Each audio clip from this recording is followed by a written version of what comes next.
All right, welcome everybody to the Tuesday edition of the Astonishing auction. Thanks for being with us here. Miss Teresa is extending her vacation. She will be back with us next Tuesday, so I'm filling in, and I got a con debris play in to come in and helping me out since Brewfront won't answer my messages. So make sure you drop a like on the video, drop a comment in the chat, let us know you're here. Say hello. Let us know what you might be looking for. Any good comic book news you want to share with the community. We always are interested to hear about that. And if you watched the Captain America 4 movie, we want your rating. So give us a score out of 10, and we will review it for the community. At any rate, let's go ahead. We got a great panel. Which looks like we got enough people now, so that's great.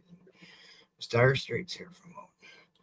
All right, let's head on over to my buddy Seth. What's going on? Hi, everybody. I'm here. New batch of comics that just came in from me. So I got some in the wall. Have some like stacked next to me. Some from $3 to I want to say $200. All right. So hopefully you all like it, and let me know if you're looking for something specific, because I may have it in one of these stacks. Awesome, buddy. Appreciate it. Hey, if you don't, if I didn't say it before, thank you for that first Herbie. Yeah. Fantastic Four. That's I'm pretty much close to completing my entire Dr. Son appearances run, and that one helped a lot. So thanks very much. Let's head on over to Eddie Fizz of Fury. What's going on, my man? I'm here. I rushed home from work. Barely made it. But I'm ready, I think. Dedication. I got some interesting stuff. You always got interesting stuff. You always got nice original covers. And they'll come with the book. We'll talk about it. All right. So who's your favorite Golden Age artist? L.B. Cole and Schomburg. And Schomburg, absolutely. Hard to go wrong there.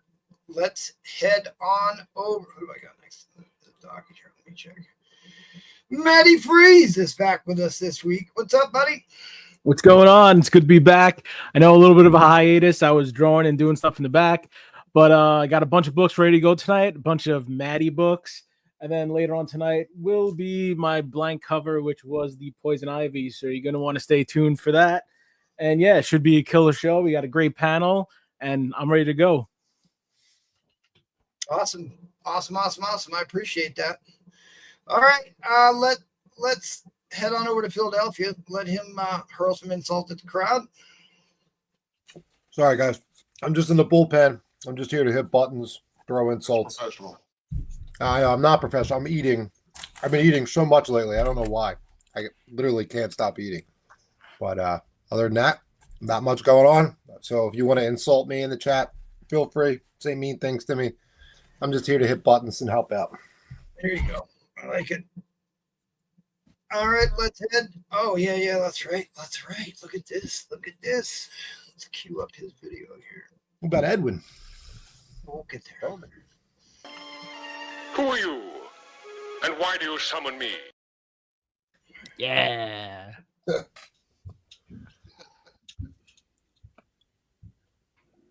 Yeah, again. Hey. As usual, I'm not even going to start cussing. Okay. He's upset already. Good to know. Fire night. All right, let's head on over to Jack and get the war speech. I'll make up for Roman by giving a quick sermon. Oh, hang on. Wait, I got to play this for Roman. All right, now you sons of bitches, you know how I feel. All right. Glad to be back. It's been a tough week around here, but I think things are looking up finally. And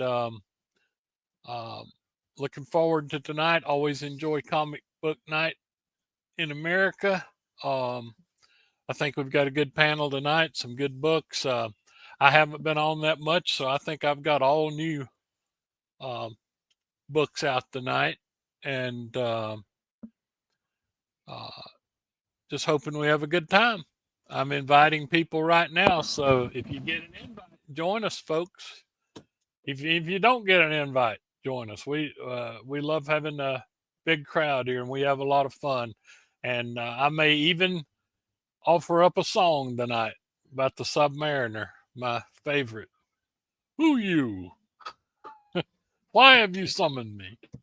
I love Why that. have you summoned me indeed? Who you? Not who are you? Who you? All right, well, I'm here to fill in for at least a little bit. There was some big Daredevil and Punisher news this week, as I recall. What did I do with that? Oh, yeah. John Bernthal's going to have his own special made. I thought that was interesting. Why can't I ever call that up on my computer? Hey, did you see? I don't know if it was true, but Typhoid Mary is going to be in this show. I know, we all know that White Tiger's going to be in it, right? Yeah.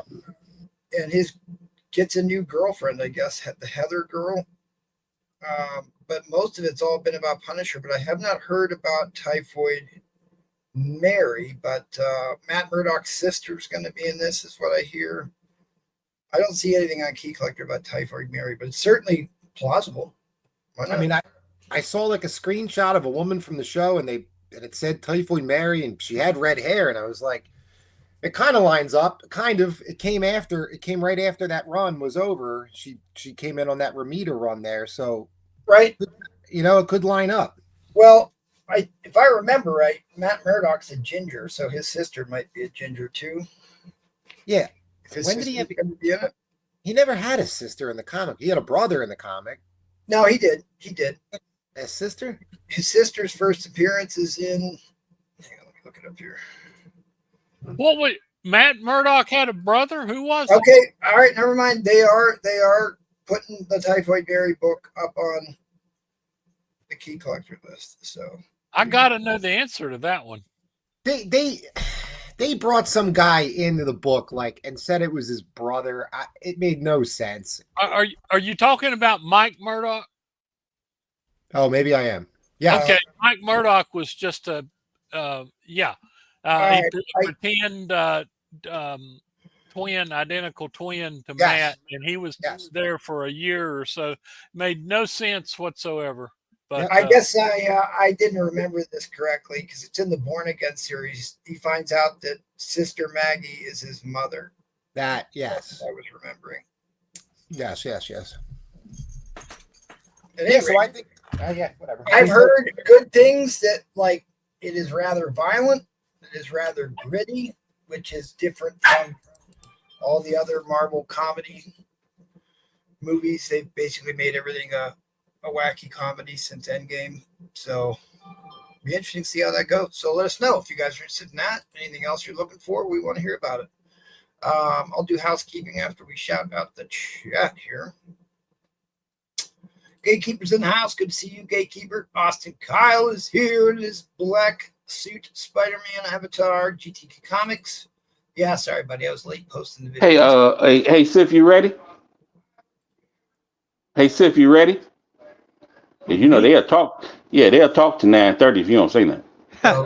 Who's talking right now? Who's holding us up right now? You would. I'm just asking Timmy, is he ready? He gone. HL is here. David Reese, first of the door of the David Army. HL in the house. Heteronova's here. The chef is here. Good to see you, chef. David B is here. What's up, David B? Good to see you. James Wilmictor is here. The Killer Dolphin is here. Paul's aspiring. Darth Dangerson's at the house. What's up, Darth? Good to see you. Custodian Ken. Haven't seen you in a minute. What's up? Hey, Custodian Ken. TP's here. Trollfire. I was on the wrong auction. Yeah, you got to make sure you stay here. Kenneth Bird's in the house. Val is lurking. The real James Willie's lurking. The chef is in the house. All right, well, we better get going because Roman Curtis is getting upset already. Oh, I got to do housekeeping real quick. We do have a system.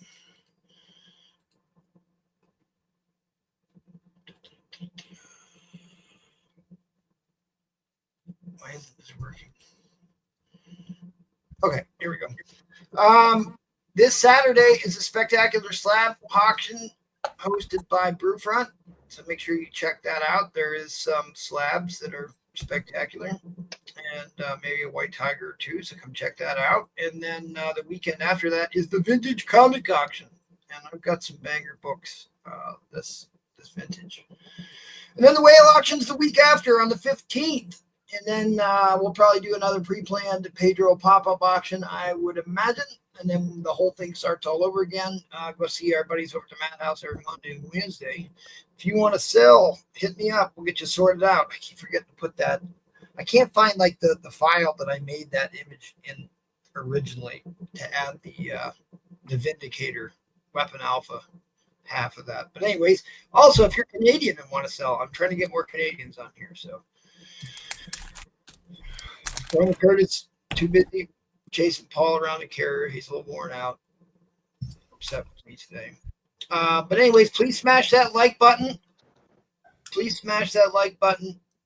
If we can get 100 likes, we will definitely do a giveaway. We will send Linda Carter out to look for some likes. Shamelessly. Yes, shamelessly, I know. All right, well, before I take any more abuse, we'll go ahead and get this thing going. What do you got, Seth? All right. So up on my wall, I have Rogue Savage Land, #1 variant edition. Forgot who it is.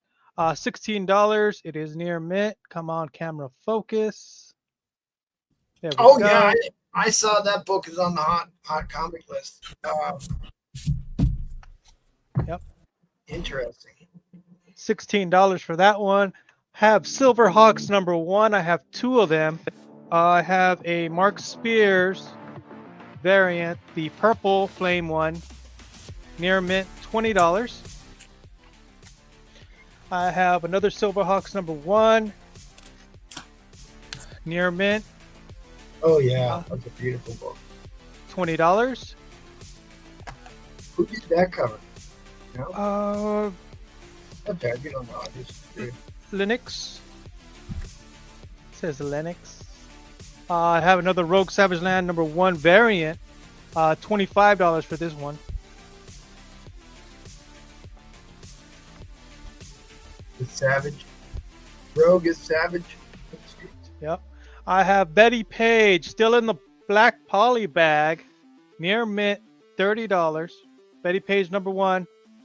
It's not safe for here, so $30 near mint. It's my favorite time. I have the Uncanny X-Men 278 newsstand, $30 VF copy. There's your strong guy replay. Strong guy. Don't start. $30 for that one. I have another Virgin. I have no idea what comic this is. Forgot when I looked it up what it was. $30 near mint. I didn't write it in the back. I have the one from MegaCon, Nort swimsuit special from Comics Exposure, Kyung Hyum, exclusive 1000 print run, $40 near mint. Wait. Okay, I know who that artist is. Oh, boy, is that a nice book. Yeah. Then I have a signed with a COA of Lady Death. It is signed by Brian Pulido, writer and creator. Todd McFarlane art of Lady Death. There it is. Lady Death. Bam. Malevolent Decimation. Signature's right there. COA is right there. Then I have a Golden Age VG copy. This magazine is haunted, #5. $200 with Dr. Death.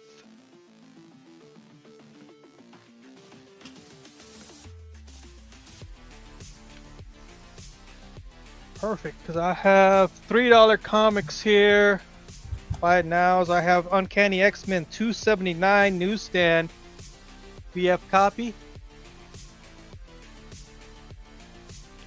$3. Avengers Assemble #3 variant edition. Beware the Night Stalkers. VF copy. $3.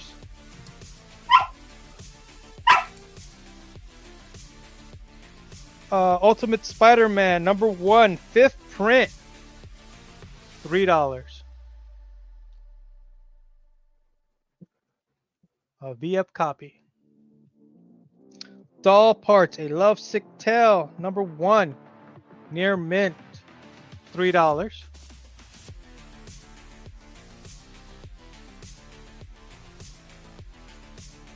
Laura Kinney, Wolverine #1 second printing. $3.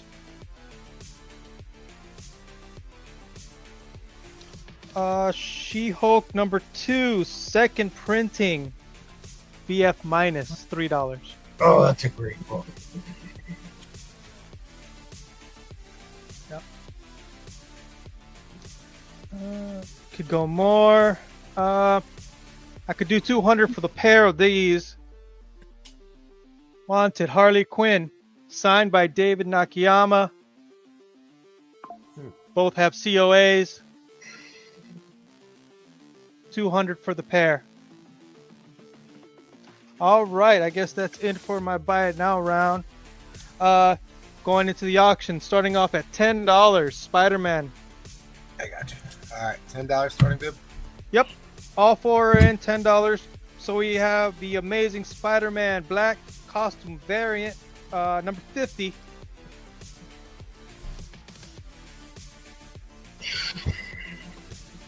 That's in. Amazing Spider-Man number 50 variant edition Capullo.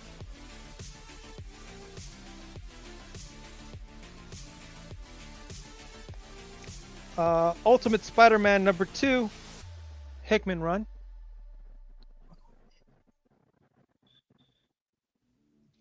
And Ultimate Spider-Man number 3, the Hickman run.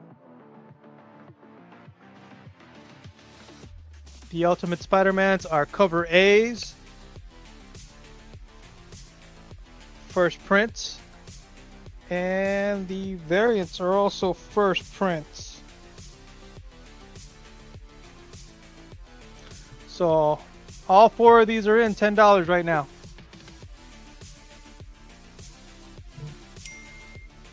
This number 2 alone by itself is $10.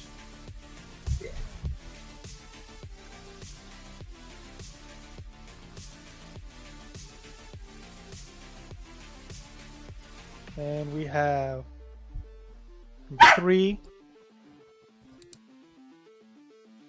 All these this one is a VF.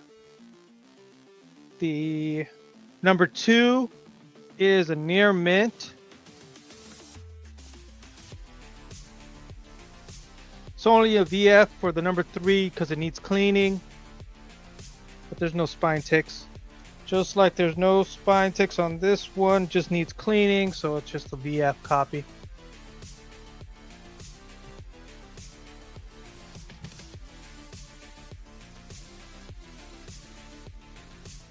I think that was one of the first books Capullo did when he came back to Marvel, right? Recently. I believe so. I know there's a version of this one. This is the trade dress, or the comic. This one is the black costume variant by Cabello? Cabello?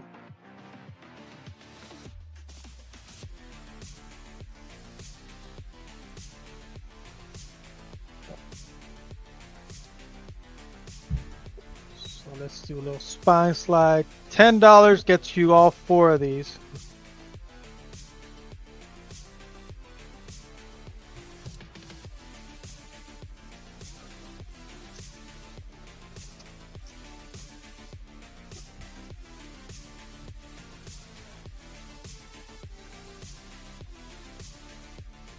If it focuses on the comic.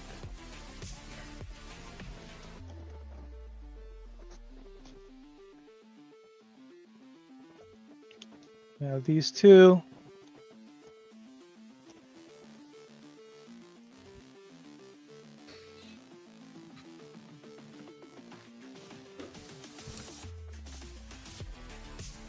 Yeah, that Ultimate Spider-Man run has actually been one of the better runs that's come out in quite a while. Yeah.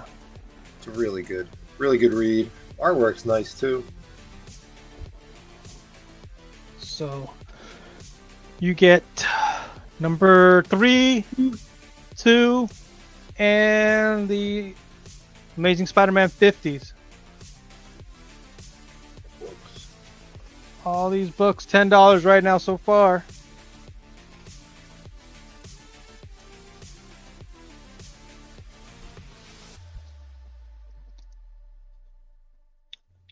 Do have this one that I said it was $3, but I could put it in the lot if somebody wants to bid. There you go. Then you could read 1, 2, and 3. You know what's going on. Won't miss out on the action. Yeah, I mean, yeah, you're not going to go wrong with ASM ever, never. Yeah, 100%. Spider-Man, like $10 for 5 issues. Come on. Yeah. Way undercover price. Way undercover price. Way undercover. I know the at least number 2 sells for $10 by itself.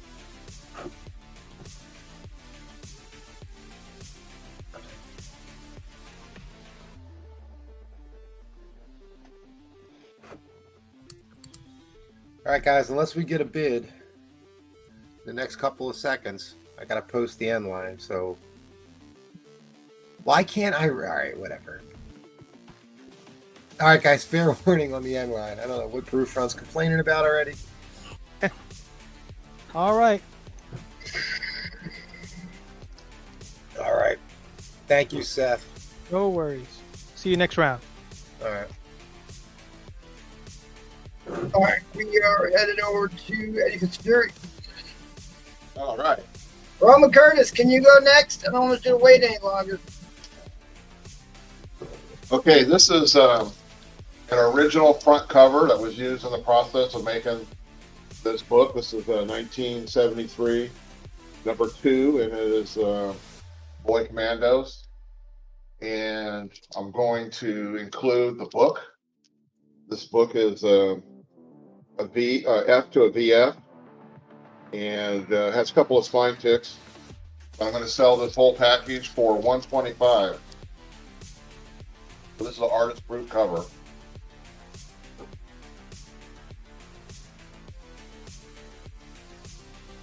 And these are some reprints from the Golden Age year.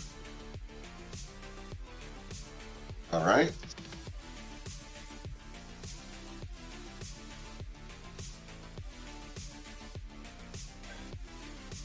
X-Men 121.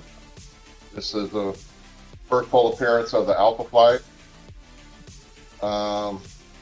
This is about a 9.4, 9.6 near mint, $100. Wow. Yeah, you hear that, Jaggle? $100. All right. It's a good price. It's okay, Paul. The one time Paul was dropping and went on. I'm not going to be over that for 2 weeks. Oh, there you go. Bombs over Baghdad. Raiders number 1. Look at this cover. That's a beautiful cover. Oh, I love that book. 1975, John Romita here. This is about a 9.0. I have this for $100. First team appearance of the Invaders, 2. And that's all I know about it. Well, Beautiful, beautiful shape. First official, which I don't get. They call Avengers 71 the first unofficial team appearance of the Invaders when they're clearly all on the cover. They call this the first full official appearance of the Invaders. They're both great books. Yeah, you don't see this one very often. I haven't anyway. Okay, this is from 1958, and this is the original artist-proof cover for Woody Woodpecker, number 50.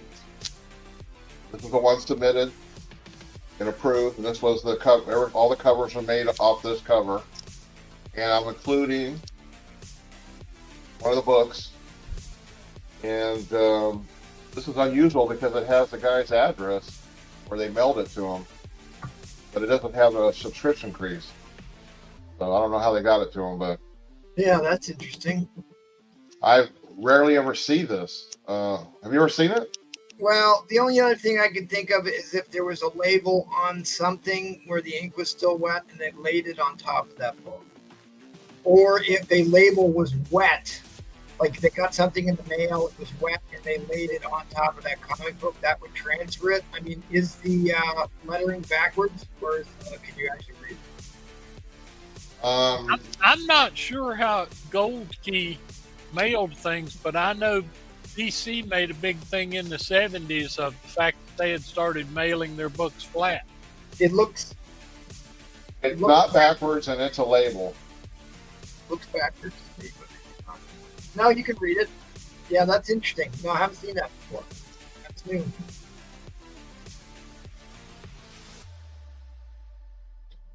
Old Woody Woodpecker. 150 on this. How much wood could a woodpecker Pecker peck if a woodpecker could pick wood. wood? Got the beautiful color in this. All right. Okay, this is the acetate page. So it's a two-part acetate. The second page is the lettering there in the balloons. And this comes out of Superman number 212 from 2005. And this, I'm including the book. And you'll see in there this page for 125. Damn. That's Jim Lee, obviously. That's the Azario Yep. run. Yeah. I know that run.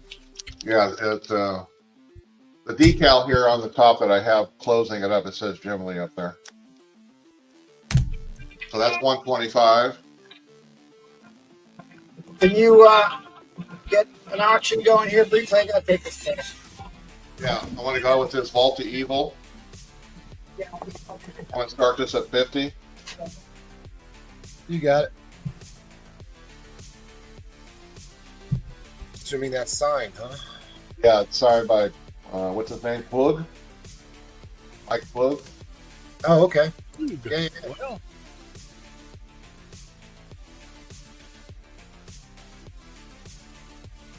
That's interesting. I actually have another one over here to my right. Plug was the same guy that did a lot of the Werewolf by Night. I believe. Yeah, he did Werewolf by Night. Mike Plug, I believe. Yeah. Yeah. Man Thing, did he do those too?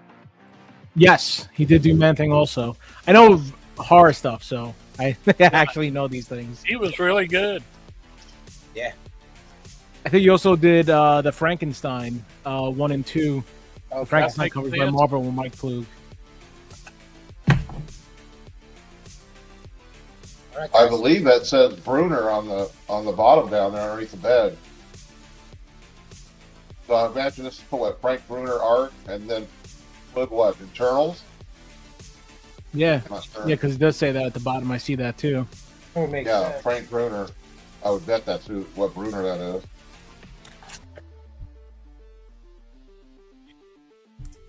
Which is a great artist. Oh, Evil 4.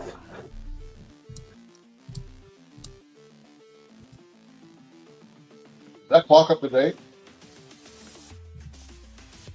Does it block the date? Is it up to date? That means up to time. Yes. I did reset the clock. So this is from the collection of Mike Blue. And it does say right there, Frank Bruner cover. Off-white to white.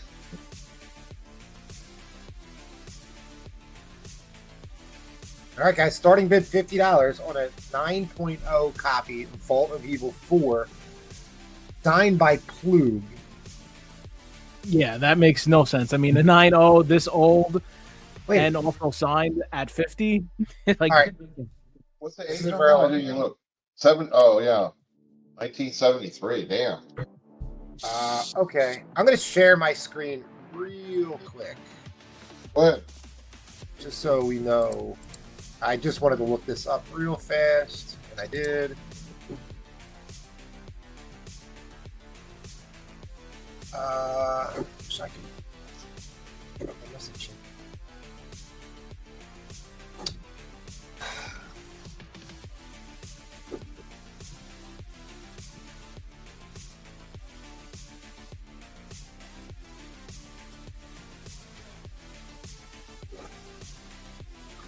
I don't know. They must have changed it. Damn it.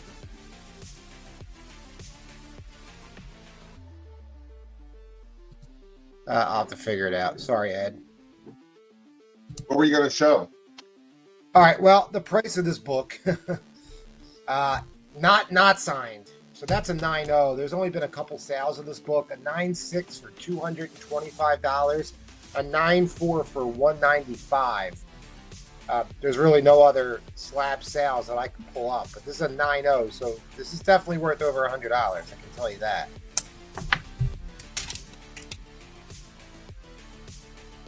And that's without the signature as well. So a 9.4 went for $195. yeah, it's not signed by like some scrub or anything. That's Mike Plug. That's like Bronze Age horror, like greatness. And apparently it's from his collection. Now I hope that wasn't because he died, or maybe he sold it off. Yeah, I'd never even seen that before. That's crazy. Someone's gonna jump on this, and if not after, someone's I don't know if we'll keep this price, but you guys got a minute to jump on this.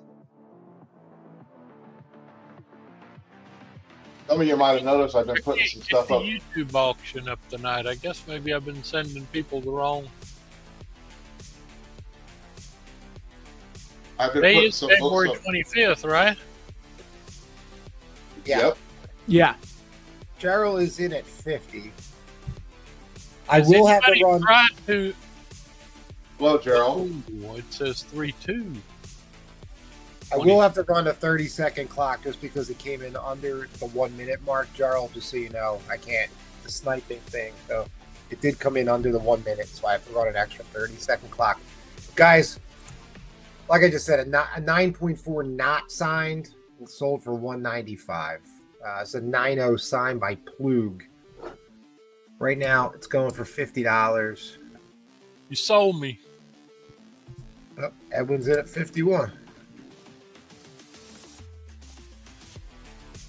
All I right, don't guys. think I've got a Plug signature on anything. We are going to go into overtime. We have two active bidders. Gerald Yates comes back at 52 to reset the clock. Now we got it cooking. Right. Darth Danger Zone comes back at 55.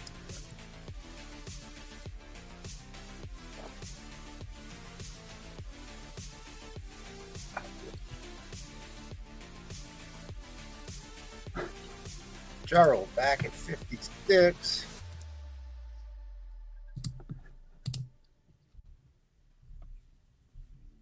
Hey, Val.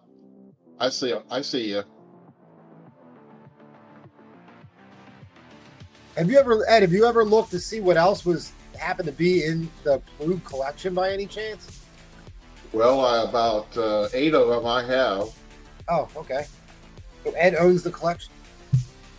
I don't know about that, but I got about 8 of them. All right, we are at $60 to Darth. Oh, Gerald. Did you get? Did you get Gerald's question? Yeah. I don't have a box for them. Okay.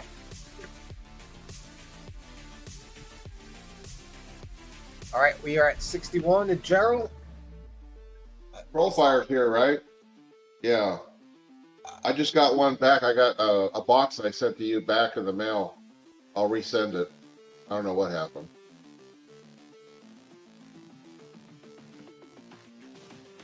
Yeah, I think there's something going on in Trollfire's neighborhood with this postal service right now. Yeah, I think the mailman was afraid to go to his house or something. I don't know. Sounds about right. My last Is it box. about a big dog? I don't know. Yeah. It took him 2 weeks to get my last shipment. He's like, yeah, it's just sitting at the post office, but not in my PO box. All right, guys, we have about 20 some seconds left. Right now, we're at $61 to Gerald Yates. Like I said before, there's only 2 slabs of this that I could find. A 9.4 sold for $195. That was not signed. This is signed by Pug. And we got a 65. It's going to reset the clock. That was almost the end, too. Arthur just got in there at the end. Gerald back at 66.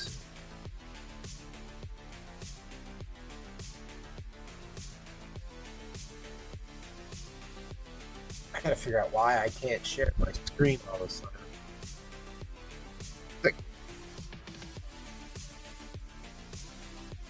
All right, 66.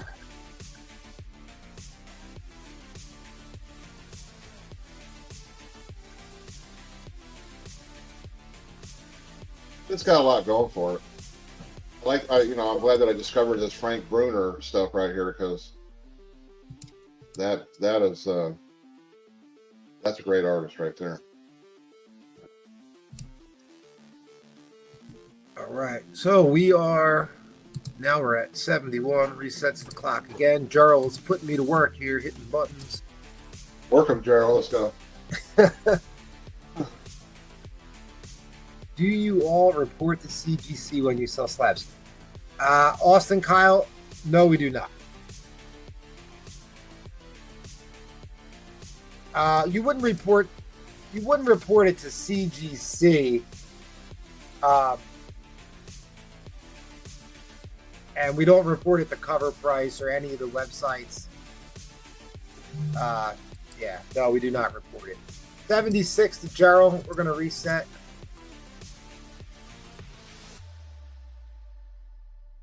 Uh-oh, we have a visitor. Oh, he's gone. I saw that cat go by. Yeah. He's like, you're getting me dinner, right? Oh, to let them know it was cracked. Okay, so you know what? Danger zone. So what you can... Okay, if you crack a slab, what you can do is you take that top label up top and you can mail it back to them with your next submission so that they know to take it off the census. That is the right thing to do. So it can come off the census. As far as selling slabs, it's none of CGC's business. And they don't want to know, quite frankly. If there's no reason for them to know. Just to get accurate pricing in the market would be the only reason to report it. So, all right, $80 now. We're going to reset the clock again. Oh my God, this cat's going crazy. You're guaranteed to bid on it. The cat is going crazy. I don't know if you can hear him. No.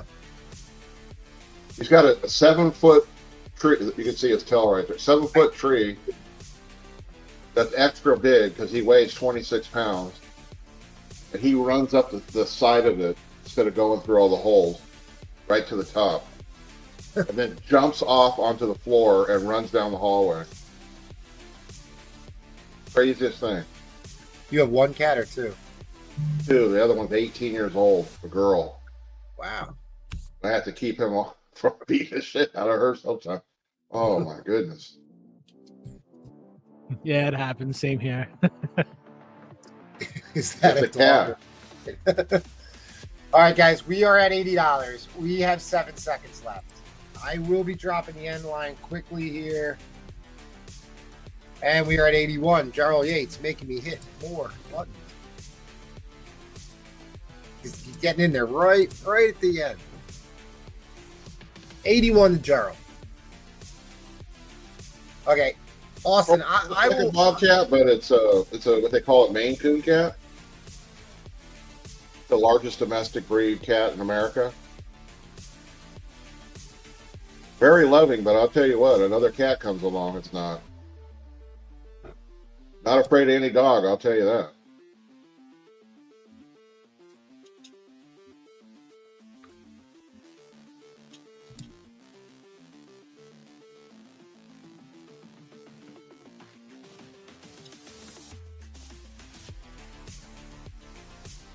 I hope he doesn't do these big jumps that he does when he gets older, because he's going to hurt himself.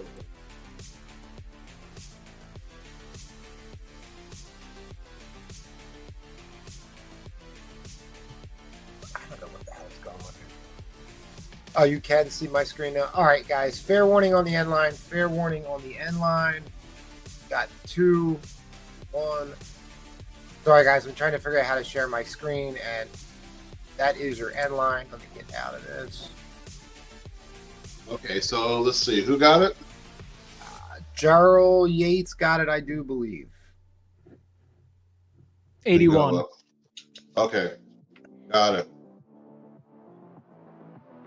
Yeah, he All got right, it. Gerald. Nice, Gerald. I will be putting another one up. Not sure which one of the 8, but one of them. All right, let me just address something real quick, so I'm not ignoring Austin. So Austin, Kyle, real quick. So if you want to look up the last price that a slab sold for, your best bets for slabs would be Go Collect is a really good resource that populates sales from eBay and different sources. And or you could always go to eBay last sold. But we do not report what we sell our comic books for. Nobody ever has inquired, and it's probably just too much work to be honest with you. So that is a good point. That's exactly right. We are an entertainment comic fam. Nobody here's business. So right. So we don't report this stuff, and we try to get by as economically as we can. That's why we can sell you books sometimes at 40 or 50% off fair market value. So, yeah, ship them cheap with no tax. So, if you can beat that, let me know. Yeah, hey, I'll tell you what, Austin, Kyle, if you want to hit me up on Instagram, I'll answer any of your questions. I have no problem. You can just message me. I'll explain anything you want and help you figure it out. It's not that hard once you find the right resources. You can figure out pricing. It's not. eBay's always a good one though. eBay's always last sold. eBay last sold. All right. I guess we are going to Maddie. Am I following the banners, guys? I guess, yeah. You're going to Maddie and then to Roman, right? Yeah, I think it's S-Drift, Ed, me, would be Bree Hall, but he's just chilling, then Roman, then Edwin. All right, that's fine, because I'm going to be off for about 5 minutes, but I'll be back. Maddie, we're up. Oh, all right. So first up, just 4 claims, and then I'll go into an auction. So this is the claim round. So I will show the book. If you're interested, first person to say the letter will get the book. So here we go. On A, we got this is I Hate You, Please Die, issue number 1. This is the Duke Nukem homage by Rob Politer. So if you remember the video game back in the day, Duke Nukem, that is the homage. That is $10, and that is on A. Played the shit out of that game. I know, same here. On B, I got this is actually really sick. This is Something's Killing the Children, number 1. This is the MegaCon Spot Foil by Cress Lee, limited to 400. This is issue number this is number 334. Comes with the COA right there, Cress Lee, and it's Spot Foil, which is super sick. And that was on B, so you can see the spot foil. All right, Jarrell is going to take B. Got you, Jarrell. Let me just leave that there. I'll do it at the end. Then on C, I got, this is Extinction Highway number 1. This is the Ice Queen Swift blue color splash variant. So So obviously it's Taylor Swift. This is the color splash. This is $25. Go look on the Feebays, and what this is going for, this is a steal price, and that is actually a really nice cover, even if you're not a Swiftie, but that's there at C. And then on D, we got, this is Power Hour, issue number 2. This is the EBAS variant limited to 200 close-up. And that is just 15 for the Black Cat EBAS variant, and that is on. Looks like Lady Gaga. A little bit. So I had Jarrell on B. I'll mark that down.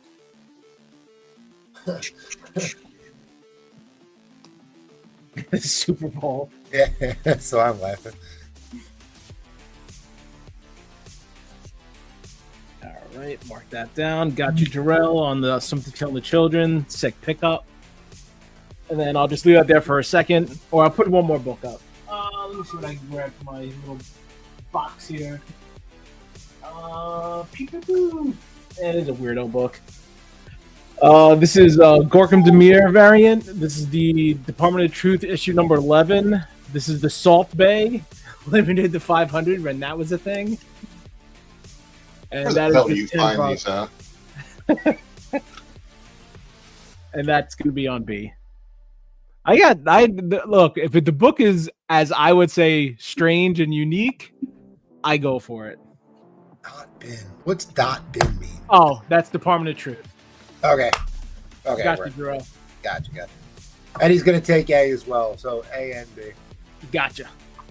Move those here. Got that little stack there. All right, I'll move these, and then I will start my auction. So give me a start line of, screw it. Let's do 65. Okay. Move that. Good here. All right. For some reason, I don't know why, but it always seems impossible to sell turtle books, but I am a turtle fan, so we'll see what happens here. This is a, how many book lot? 1 second. 1, 2, 3, 4, 5, 6, 7, 8, 9, 10 book lot. So I'll go with the bad books into the good. So these are all the best of. So some of these have the worst cover art, but the value is here, trust me. That is the worst cover art I've ever seen. But that's April O'Neil.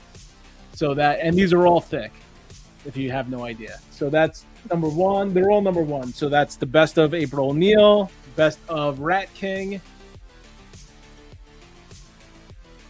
best of Jenica, best of Casey Jones,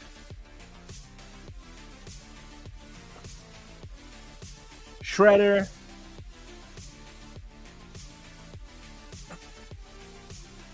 Splinter, and Eddie, you can teach these guys a little something about art. yeah, seriously. And then these are the 4 big ones. You got Mikey, number 1. Leo, obviously all 4 turtles.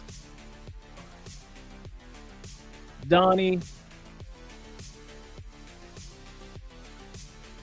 And then supposedly, I don't know if it's Donnie or Raph. I believe Raph is the one, the hardest one to find. This one used to go back in the day for like $80. Don't know why, but it was a hard one to find. So all 4 turtles and then all the other characters, all at 65. And like I said, go look up the Feebays if you want. Each one of these are cover price of $6 because they are thick, but they go for more than that, as you can see. So they're all the best of. So from IDW run, it's the pretty much, not the full run, but you got 10 of them here. So you have the 4 turtles, Splinter, Casey Jones, April O'Neil, Rat King, Jenica, and some other people. So have at it. Starting at 65, and that is a steal. You could just buy this, go on Feebay, and sell it and make more. I'm sorry about the lighting. I'll try to counteract it.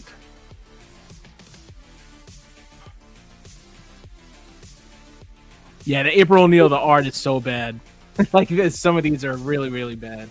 But the art inside's really good. It's just the covers are extremely minimalist. Like, I'll never forget when I saw the April O'Neil, I was like, that might be one of, it's like worse than, no, that's Jenica. Where is she? She was The first one, very first one. Like, this is worse than like Frank Miller artwork, and that's pretty bad. Oh, wait. Well, Dude, you seen the stuff he's been putting out there? Dude, he's totally doing it on purpose. I know. I'm just saying. I know. I still dig some of it though. Some of it is cool, like, because it's, as strange as it is, it's like his style, so I get it. But like, it's just like, dude, come on, you spent like 18 minutes on that cover. I mean, I know he can do better because I see him doing better. He's doing better, Yeah. and he's just. But for Marvel covers, he's like, whatever. Yeah, pretty much.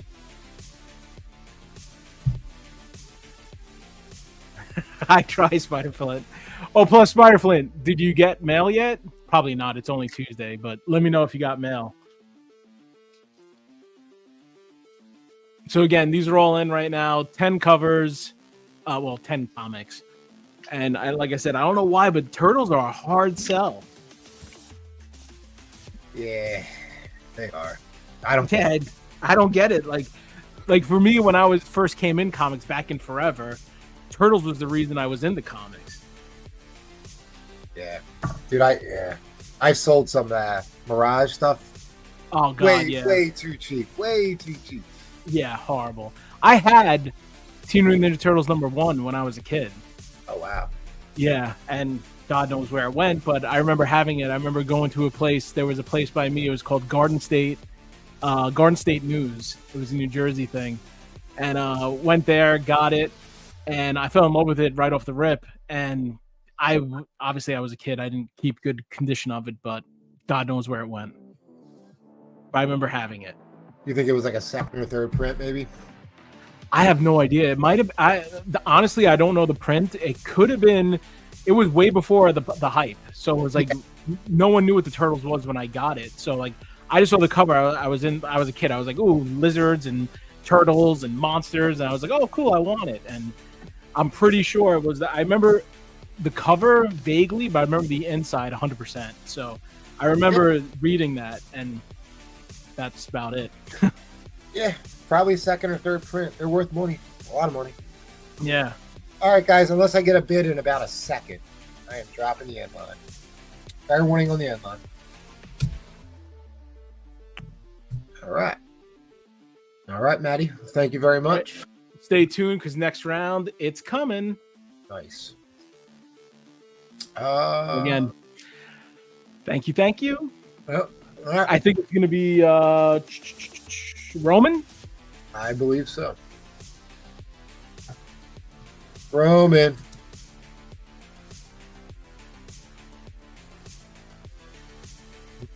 You're going to have to play his summon video. Here he is. The Roman. Thanks, Roman. Yeah, that's fulfilling. I was just looking at my screen, seeing what I had to do. So let's get this started. $50 starting bid. I ain't like the rest of them. I ain't gonna waste y'all time, chat. Shit. Got stuff to do. People got stuff to do. X-Men 11, we got in the 2025. Issue 11. We do have some wear here in the corner, if you don't mind. You got some wear there in the corner. And we also have a corner missing down here. Well, we gonna still lost that. Still started off at $50. $10 to ship. $50, $10 to ship. 2025 of X-Men issue 11 Silver Age. And there's some other stuff that can be added to it. But right now we are starting with X-Men issue 11 2025. It has some wear in this corner and it's missing in this corner. So we got a 2025. Everything's attached, no rust on the staples. Let's go if you like it. If you don't, that's understandable. And this is first appearance of the Stranger. Yeah, I forgot to mention that. First appearance of the Stranger. And even all right. So we're at 50. Chris Creative is in at $50. Chris Creative in at $50. What do I have up next, Jackie? Chris Creative is up at $50. These are all some old Silver Age books with some wear on them. So they're all going to be like 2025. But at $65, I will throw in Astonishing Tales issue 60.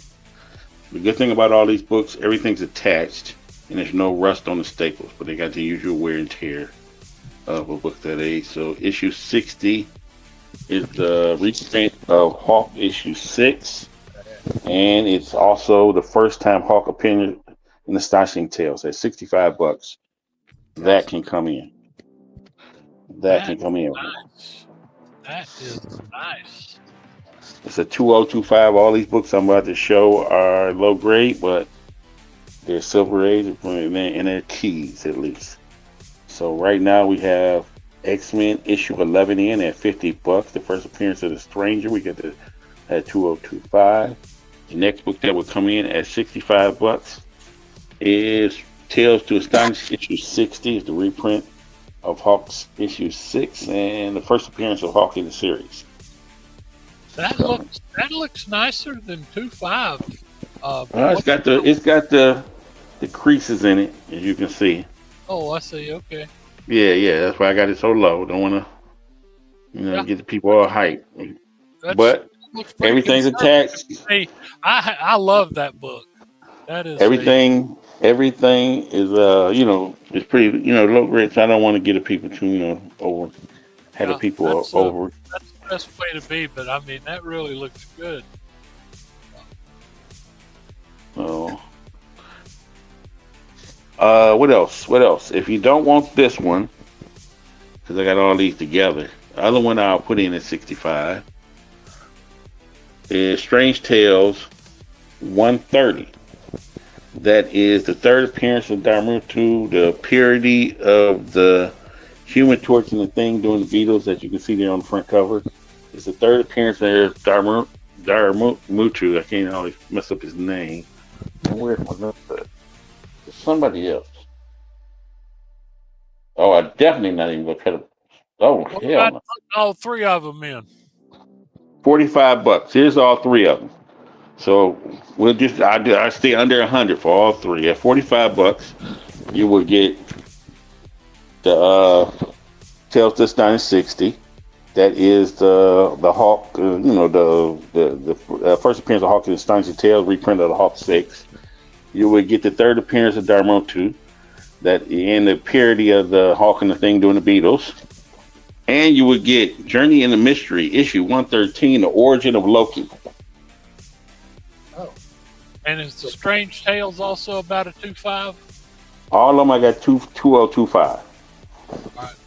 So and the X-Men 11. All at $95. How much are we in to get everything in now? $95. All right. That's $95 worth of good reading. $95 for all four books. That's kept it under 100. The X-Men book alone in a 2.0 just sold for $77. Just for a reference point. So that is all the books that are in. Get them on here. Strange Tales, third appearance of Darmutu, and the parody, and then somebody else's disciple starts with a K. I'm not even gonna mess with it. We are in overtime. We have two bidders. It is between Chris Creative and Edward Price right now. So Strange Tales 130. Tales to Astonish, the first time the Hawk appears in Tales to Astonish, issue 60. Journey in the Mystery, in issue 113, The Origin of Loki. And X-Men 11, the first appearance of the Stranger. So that is all of them are 2025, $10 a ship priority. That is, to me, like I said, that's a deal on just books to put in my reader pile. I mean, those are great. I ran into these, so I wanted to get them out to the people on the first round as quickly as possible. Comic book flipping is in there. 7. Watch this. This is like a 5060. At 105, Marvel Superheroes issue 19, Kazar's first story. At what? 105? 105. Okay. For $8. It's worth it. All right, Chris Creative is going to fold twice. Mhm. All right, Edwin is in at 105. That brings in the next book. Well, he might as well. At 135 for $20. I don't know if he wants this or not. It's like a 607. It's probably a 7, but I won't go that high. I just say 6 because it's got no dog ears. It's just got this overprint. Square back. Marvel Superheroes issue 17. So you see the square back is on the top there. First solo story, The Black Knight. Dane Winnington. Yeah. Got no. How much did you get that in? You said 20, didn't you? Yeah, 135 total. Okay. Wouldn't that be 125 if you added? 135. Well, where are we at? Oh yeah, 125. I'm sorry. I thought we was at 115. My fault. 125. We're in. I'll If you're buy at 120. that. Even though I'm not a big Black Knight fan, that's got to be worth. All right, Edwin is in at 125. That will reset the clock one more time. So we got the. I just got some. I had to go up to the LCS and get them the bag. I had to put it in Golden Age bags because they were so big. Some of them These won't two fit. here. You're right. Yeah, they won't. These two will not fit. You know, and I don't know how many. If you got like the first appearance of the Galaxy of the Guardians or Captain Marvel, you might need to get Golden Age bags to put them in. I took these up to the LCS today, and they put them in. They had to put them in Golden Age bags for me to get them to fit. All right, we're at 130 to comic book flipping. Edwin comes back at 135. I have something I was waiting for next round. Yeah. That's next round. DC. Comic book flipping back at 140. Because they are bidding so nicely. Just Well, keep probably. putting This old is. stuff in and let's see what happens. I'm just gonna throw this book in because you guys are bidding. It is a direct Whitman. It's got the diamond on it, and my man, they put the grade. It's the premiere issue. For the premiere issue of the second series. I didn't know that. I thought it was the first series. I'm just gonna throw this in. It's a Bronze Age book. Man Thing #1. I'm gonna throw that in there just because that might have interest. The only old book I throw the old book in now. To hell with it. Where we at? We are at 140 to comic book flipping. We have about 30, a little under 30 left. All right. So what appearance is this of this person? It's a Fantastic Four. It is issue 22. It is. Oh, I'm sorry. The stuff is over here. It is the second appearance of the Mole Man. Invisible Woman gains new superpowers, and the Thing is the first time the Thing says clobbering time. Fantastic Four issue 50. Issue 22 comes in at 150, and I see we're already there. It's a 2025. Everything's attached, but it is the second appearance of the Mole Man. First time the Thing says clobbering time, and Invisible Woman gains new superpowers. That is Fantastic Four 22. That is the last of the old books that I have. Is that Man Thing, is that the first series or second series? It says second series. Okay. Premiere issue of the second Man Thing series. So it's #1. It's a early direct, I guess. I didn't get a chance to check into this. It was in the I can't ever piles. get my cover straight on that. I can't remember which one. Yeah. The 8, which one's the 72. It's 40 cents, so that got to be late 70s. Yeah, I got in the comic book at 50 cents, y'all. I was a kid. I got the comic book at 50 cents. Chris Clark. Get these books in order. See how many books is in the pile now. With the big boys. Yeah, the ones that's hard. Here's what's in here. Strange Tales, issue 130. Third appearance of Dharmathu. And Got any more strange things? nah, I didn't grab the rest of them. Most everything that's next to me now. If I put something in, it would knock you out. It would the other guys might be it, but it might knock you out. 185. It might knock you out, so I don't want to put it in. Comic book. It's another Fantastic Four book, but it's in the 200s, and it would knock you out, Mr. Price. Yeah, So don't need yeah, if these guys keep bidding, they probably would bid on this book.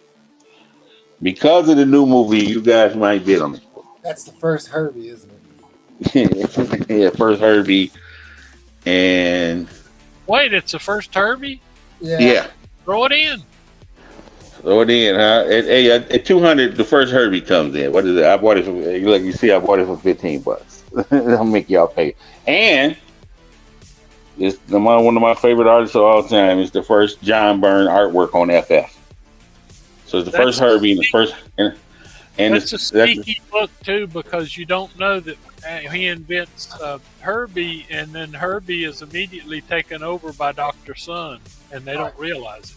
Oh Lord, Dr. Sun, you guys are in trouble now because you got anything with Dr. Sun. As you see, this book is sitting right here next to me because I got to ship it off to Mr. Price. Roman, you got people. Just show what's all in real fast because you got. Show what's all in real fast. Okay, pause the clock for him. So I got like 10 books to show or something. We'll pause the clock. I'm begging for a pause of the clock. Strange Tales, 130. First Dumatu, and the parody to the thing in the Beatles, thing in Human Torch. Next up, we got Astonishing Tales. Is that Nova there that you just? That's yours. Don't worry about that. That's yours. That's 22. That's your Dr. Sun book. That's yours. Don't worry about that. Thank you already got that. You got that free. That's yours. I got to just ship that off to you. Astonishing Tales, 60. First time a Hawk appears in the title reprint of Hawk 6. Journey in the Mystery, 113. These are all 2.5 books. Just want to let you know that. 2 all, except for the ones in the back. Except for the spell. Origin of Loki. Journey in the Mystery, 113. Origin of Loki. Right here, we got X-Men, number 11. First appearance of the Stranger. Next up, we got Fantastic Four, issue 22. It is the second appearance of Mole Man. Invisible Girl gains new superpowers, and the first time the Thing says clobbering time. We got a Bronze Age. We got right here Man Thing from the second number 1 from the second series, and we got the first appearance of Herbie the robot, Fantastic Four 209, and it has the Whitman diamond on it, so that means it's direct, and it's the first time John Byrne does work on the FF on Fantastic Four. We got a 6070 Marvel Superheroes, first solo story of the Black Knight. And we got the first solo story of Kazar. We got it at a 50 at least. First Marvel Superheroes 19, first solo of Kazar. And I think that's all I can put. 1, 2, 3, 4, 5, 6, 7, 8, 9. There you go. All right, the clock is reset. Now everyone knows, and we are at now 2:25 to Edwin. I'm going to reset the clock one more time, and there we go. It's one of my favorite books. I just bought it because it was up there. I always buy these. I'm going to even it off at 10. Nobody wants this book, but I'm going to throw it in there because it's X-Men. Iron Fist issue 15. So I'm going to throw that in there. Even it off at 10. That's the last issue of the Iron Fist run. Iron Fist versus the X-Men. Throw that in. Okay. Just because 10 book lock. Now it's a 10 book lock. Strange Tales 130. Astonishing Tales to Astonish 60. Journey in the Mystery 113. Right here we got the X-Men issue 11. Right here Fantastic Four 22. And we got second series Man Thing number 1 direct.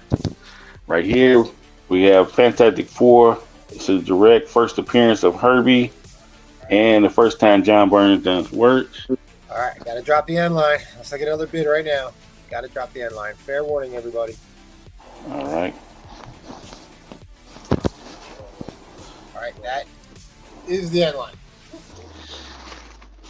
Thank you, Roland. I will enjoy every single one of those books.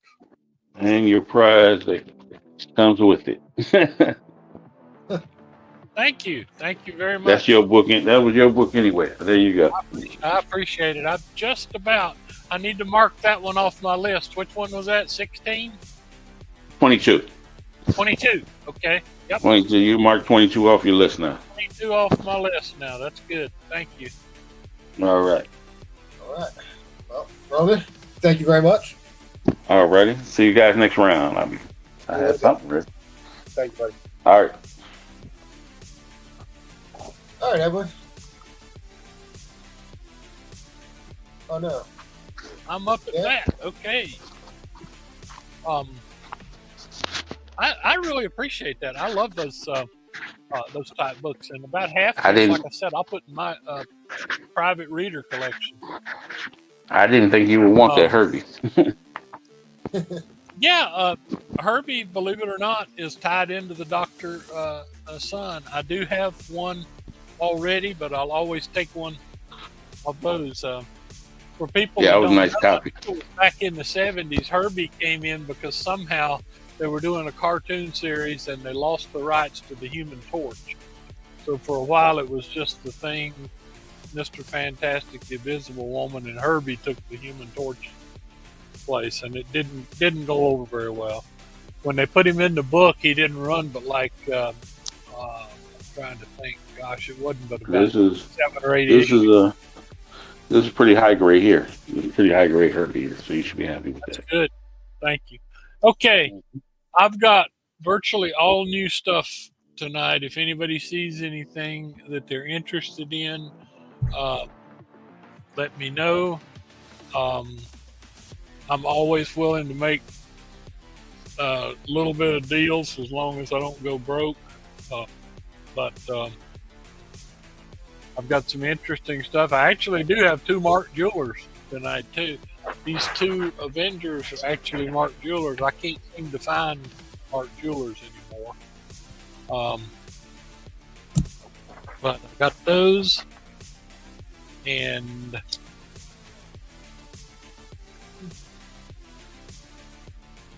so I got both. I got the 4th and 5th appearance of the Green Goblin.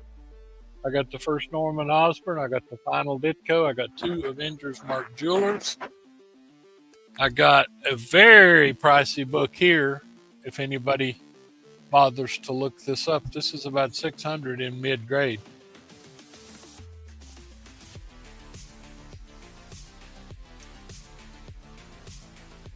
What is that?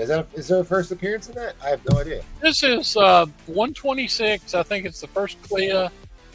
And it has about 3 or 4 things that make it very special book. What number is that? I'm sorry. 126. Okay. I mean, the high grade, that one's a 5.0. The high grade's into the high grade is into the thousands. So I think it's about 1,500 or something. So if you don't have one in your collection, you need it. The 37 and 38, 6.0, 5.0. And this one I really love. I've got it in 6.0, and it's pretty nice. As you can see, black. It does have, and I love this stuff. A lot of people don't, but look, it's got the stamp, Frank's Bookstore, used books,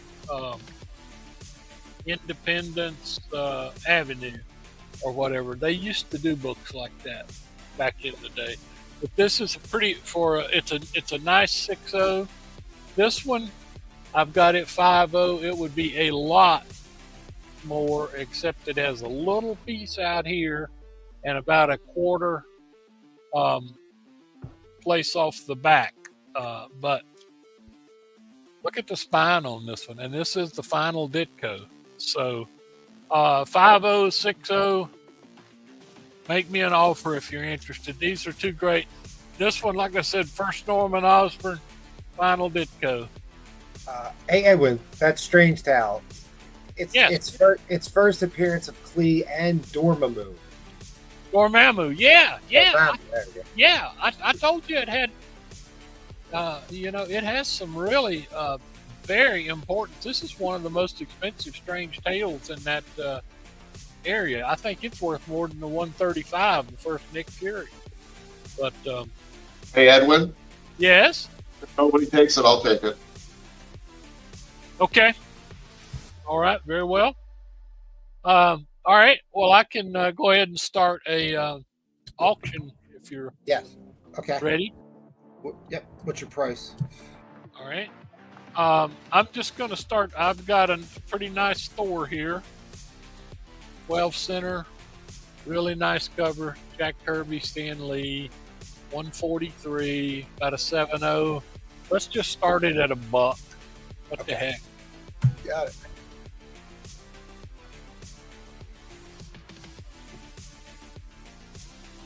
Nice book.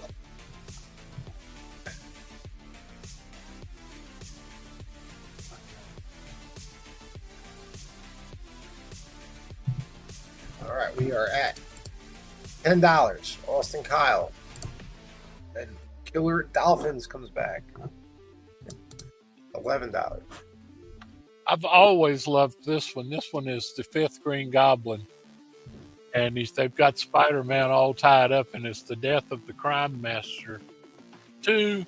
And, of course, this is the first Crime Master. So this is a pair. This is a 2-issue story. This issue stands on its own, and that's the last Ditko. And, of course, like I said, these two are Mark Jewelers Avengers, and this one is extremely high grade for Mark Jewelers. I never see Mark Jewelers that are 9.0 books.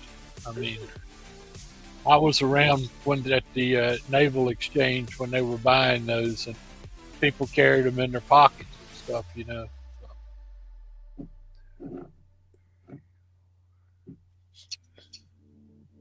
I think this is a pretty nice book. Yeah, look at the spine. All that.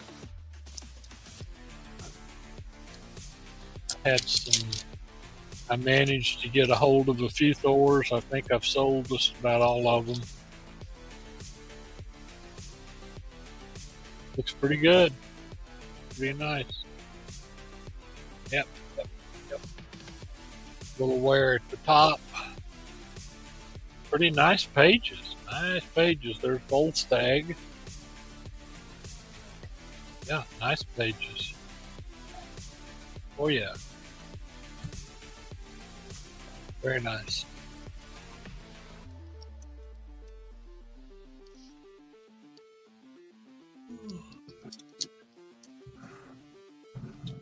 And like I said, if you just get one book and you want to hold it for a while till you build up a few more, we can do that.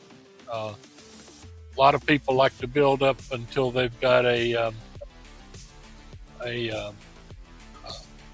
Gemini full, which is about a max of 9 or 10 books. Some people want them shipped right away. We can do either one. Matter of fact, I'll probably be shipping tomorrow.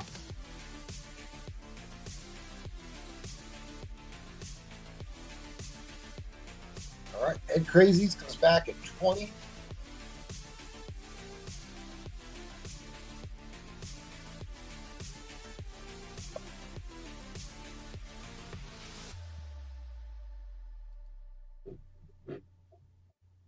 Yeah, all nice and tight.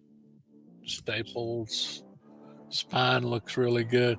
Not bad at all. I think this one's, 140? Must be about 1967. I'm thinking. Yes, it is. August 1st, 1967. There you go. Thank you.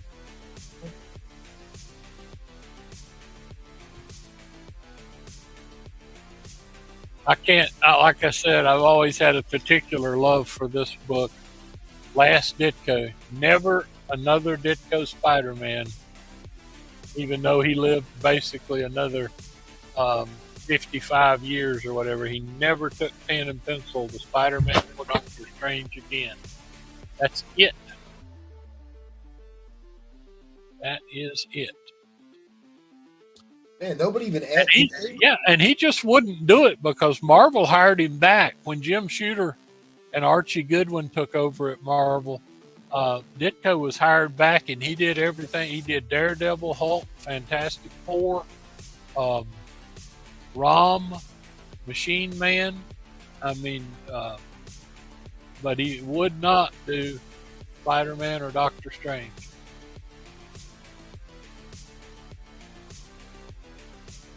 All right, you have an offer. For Faust is offering you $180 for the ASM 37 and 38. I really like Mr. Rafaus. He gives me good deals, and I mean he gives me good publicity on his show, and I really appreciate it.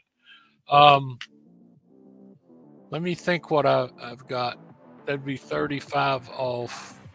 I tell you what, Faust, have you got? Do you know if you have books with me right now?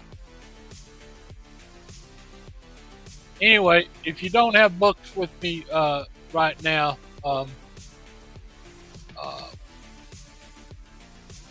I would do.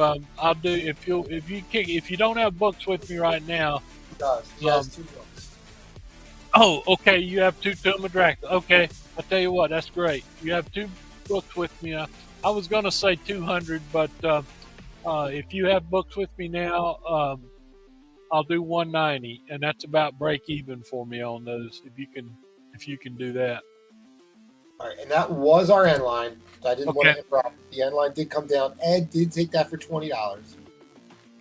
And Okay. then we'll give her Faust. I'll give her Faust a second to. Yeah, let say- him. Okay, he got. And Ed Craze wanted this one too. Nobody Yes. bid on it, so it's legitimately for Ed Craze. Yep. Okay, got it. All I right. like to get the whole wall, but I won't. I'm not going to right now. Yeah. Well, Ed, I happen to get a pretty decent deal in this. Like I said, if you look up the price on it, it's insane. But it has so many keys. I mean, first Storm Ammo, first Cleo. It's great, and it's. I just don't want to see anybody sleep on the rest of that stuff. There's some good stuff up there on the wall. I think you and Rafaus did all right. Thank you very much. All right. I'm going to do some quick house cleaning or housekeeping, whatever you guys call it.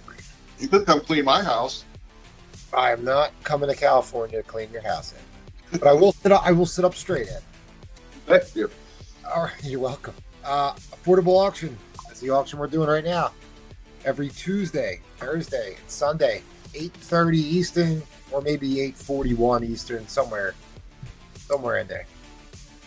Spectacular slab auction. That'll be this Saturday night at 8:30. I guess I'll be on there to host and help out. I know this is Brewfront's baby. I'm giving it all to Brewfront. It's his baby now, so. But I'm sure it'll be good. It always is. This will be, I think, our 5th one. So if you're in the slabs or you just want to hang out and say what's up, please stop in, buy something, hang out. Yeah. Okay, cool. So Saturday, March 8th will be the vintage comic auction. All gold, silver, and bronze. Followed by the whale auction on Saturday, March 15th. 8:30 Eastern, $100 minimum starting bid.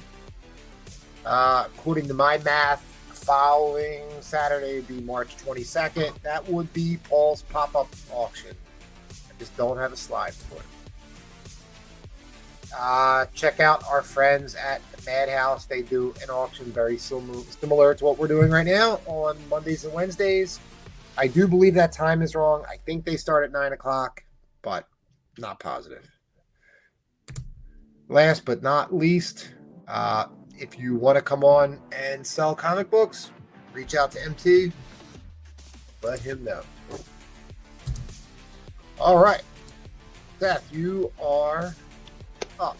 I am up. All right. Still have all these wonderful books on the wall. Golden Age. This magazine is Haunted number 5. VG copy, $200. I have a signed Free Comic Book Day Invincible number 1 by Kirkman. I got this one signed Saturday. Very high grade. A candidate for getting graded. 200. That is There you go, Brian. Kirkman. If you don't like that, how about The Walking Dead 103 double signed? I also got this. This was signed by Chris Garrison. It's got the COA, but I also, when I was there on Saturday, I got it signed by Robert Kirkman. So, Where were you, Seth? I was at Multicon in Los Angeles. So I was able to get Kirkman to sign 3 books. And this one, he signed this one. An exclusive MegaCon medal. Jamie Tyndall signed. Robert Kirkman signed. Homage 5 of 30. Won't find any one of these. And it comes with the metal COA signed by Jamie Tyndall again. This one, I've never seen one be put up, a metal one. So I don't know the price on this. So if you want to shoot me an offer, but you won't find anyone. It's 30 of 30 of them in existence. And it's double signed.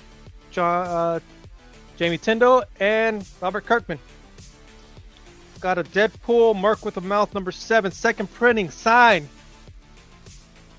by Liefeld. He was there at the con, so I got a signature on this.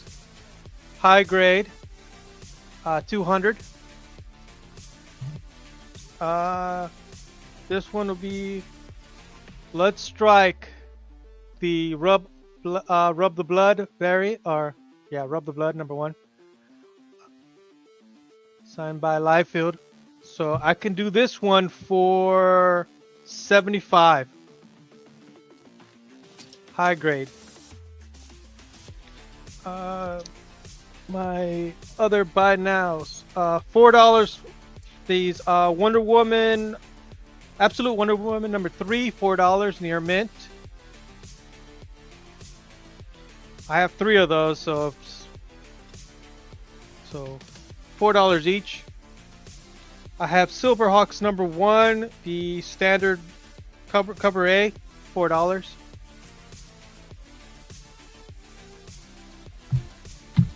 Rogue Savage Lands variant edition, $4. I got a lot of books came in this week. Vampirella 673.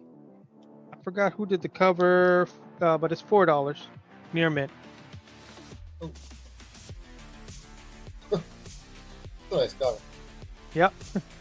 Then I've got 3 of these Hell Hunters number 1 cover A. Do $4 for each. So you can just get one, but I have 3 of them. So if somebody is looking for some, I've got some. Those are $4. Where is my other one? So I also got the Hell Hunters. My time's still going. Okay, good. Hell Hunters number 1 variant edition. I have no idea who did it. $15 near mint.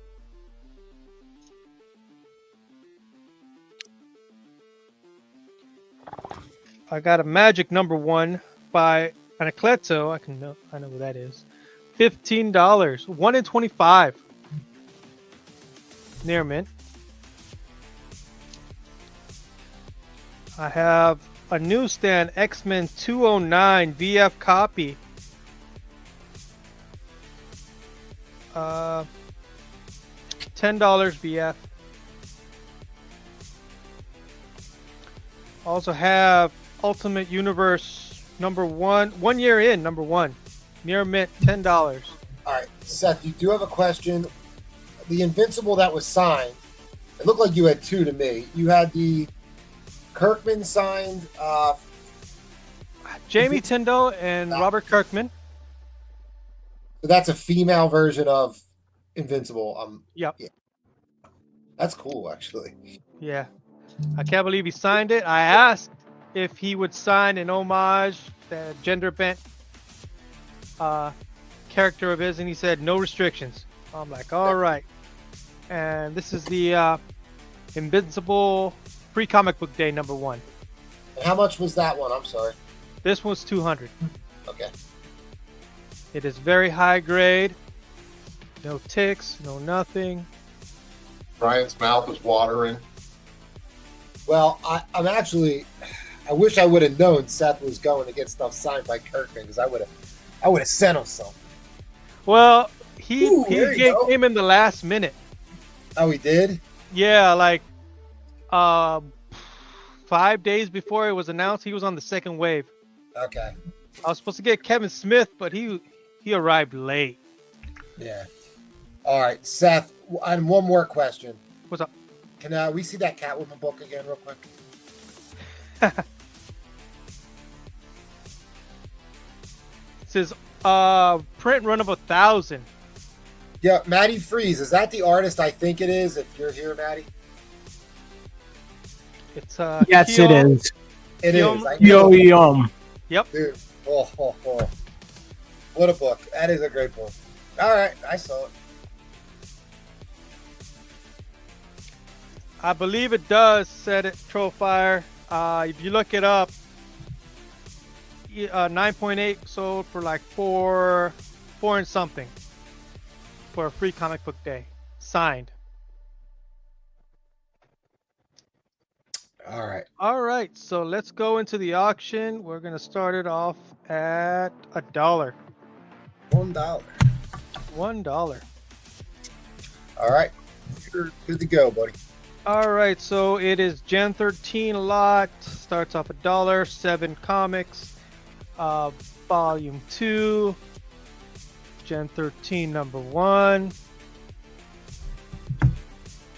It's just $1. Not trying to do anything higher. Yeah, these are really great. Yep.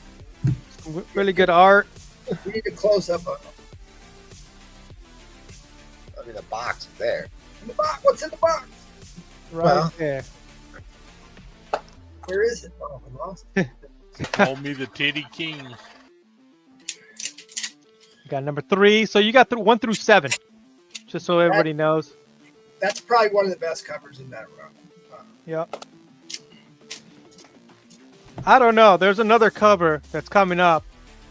Book number 5. I feel like that's a. Or let's say it's the most well-known cover. That's what the Laura Croft homage, which is an homage of Indiana Jones. Oh, that's a good cover right there. I think there you go. That might win. So, J. Scott Campbell, obviously one of the great pinup artists of our time. Does anybody know what artist influenced J. Scott Campbell to become a comic book artist? I mean, I would guess it has to be Jim Lee. No, well, you are the person to answer this question. God, it can't be Frank. No, not Frank. Who's the other one I give you crap for all the time? I don't know. You give me crap for a lot, dude. That's true. But you sold his book for $2. Oh, really? Art Adams? Art Adams. And it was an Art Adams did the interior work on an X-Men book. And he's like, wow, this is great. He's like, this is the style. He said he's the most influential artist on him. J. Scott was Arthur Adams. He wanted to draw like Arthur Adams.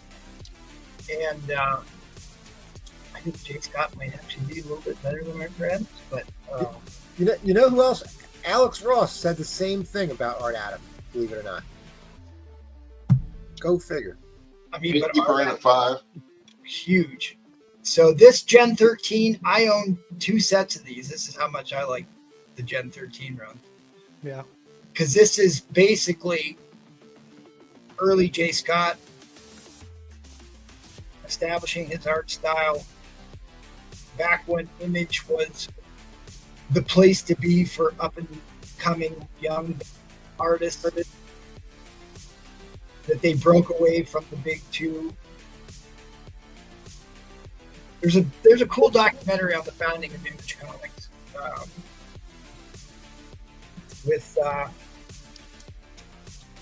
help me out here, the guy who can't draw feet. Liefeld. Yeah, it was Liefeld, Jim Lee. Well, yeah. Well, Will Pistachio was part of that crew. Yeah, Todd McFarlane. yeah, the Todd father. So it was like the cool kids. The place to be for up and coming artists was at Image back in the day, and to me, this is one of the better runs to come out of that era, as far as cover art goes. So how many books total again, Seth? Was it 8? 7 books. 7 books total. Yep. 1 through 7. All right, Collecto is in at 6. We have a little over a minute left, guys. So if you like good comic book art, stuff that changed the game, this Gen 13 is definitely in that. Yeah, there's Jim Lee right there. But Yep. definitely in that era. Jim Lee after Campbell. That's funny. They're just beautiful covers. I don't think I've ever read these comics. I just like the cover art. It's funny because Collecto 6 is here. He made one of the best comments I think I've heard about why we buy modern comic books. And it's true. At least it's true for me. That we're buying most of these for the cover art, and it's fractional cover art, almost like a non-fungible token type situation. That the value is in the cover art, not necessarily the story. And I'm guilty of that. I certainly buy modern books specifically for the cover art, especially the stuff that comes out. All right, we are going to head to overtime. I'm sorry, I butchered that quote, Collecto 6, but you had a really good point with that. Gatekeeper folded, but All right. okay. X-Men Annual 10. That's what he's talking about. That was what you were referring. I think he's referring to you, MT. Is that the Art Adams? Because he did that. He did the interiors on it. I'll have to go back and rewatch the interview because it wasn't like it was a key book. It had a red cover on it. Yeah, that's it. X-Babies, probably. Okay, maybe that is the book, but like he pulled it out. He pulled out his copy, which was like beat to hell because he kept rereading it, and using it as reference for trying to develop his art style. And Art Adams has some stunning covers. All right, Yeah, guys. X-Men Annual 10. All right, we're down to one bidder. Okay. Gatekeeper folded. We have 7 seconds left. I will drop the end line, and Collecto called it fractional art. Fractional art. There it is. Okay. Yeah, so I butchered that quote. That It was a All good right. point.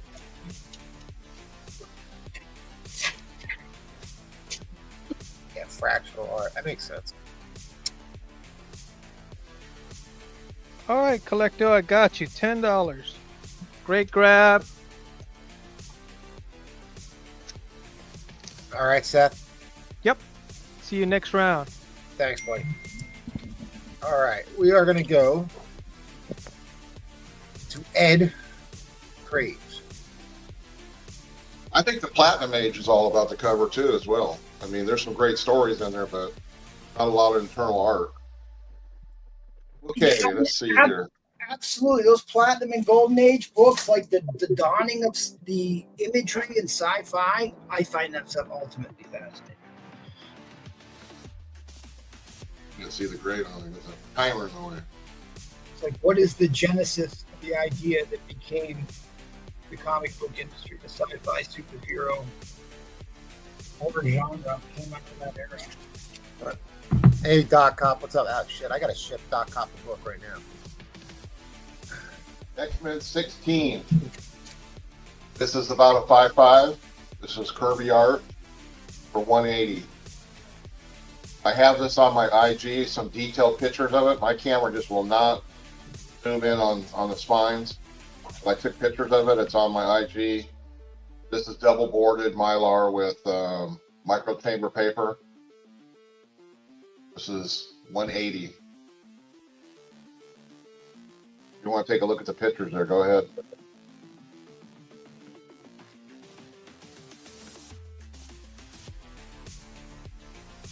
Same with this one. This one is micro chamber paper as well, double boarded Mylar. This is Starlin art. Everybody knows this book. Yep. First Teen Titans, right? First Teen Titans. And from 1980, I got this for 140. What grade, Ed? 8.0. Nice book. That's a nice book. There's some detailed pictures on my IG on this one as well. That is. I figure I'm going to have to do some of that so you guys can see it up close.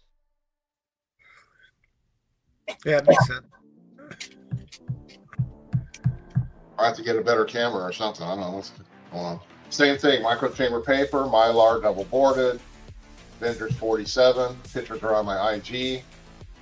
Don Heck art. This is the 6.0. I have this for $90. Let me make an interesting point about this book in particular. This is the first appearance of Dane Whitman, who becomes the Black Knight in the following issue. This book is extremely affordable right now. It's one of those books that's gone up a lot in value and will again. Now's a really good time to pick it. Yeah, mid grade about $90, highs 250. I got this at a 6.0. I'm doing it at 90. It's also a first solo story of Hercules in here. Yep.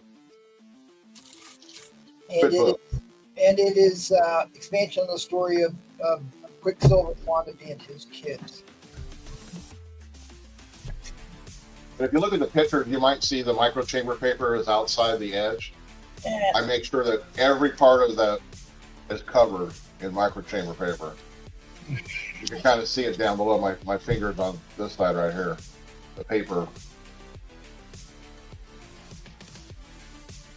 I bought the micro chamber paper that's bigger than the books, and then I made patterns and I just trim them. Okay, here we go. Same thing here, micro chamber paper. This is got a COA. It's signed by Sal Buscema. This is about an 8.0 plus I put, and it's signed by him. Number 156. For $100. And this was from the 2006 MegaCon in Florida.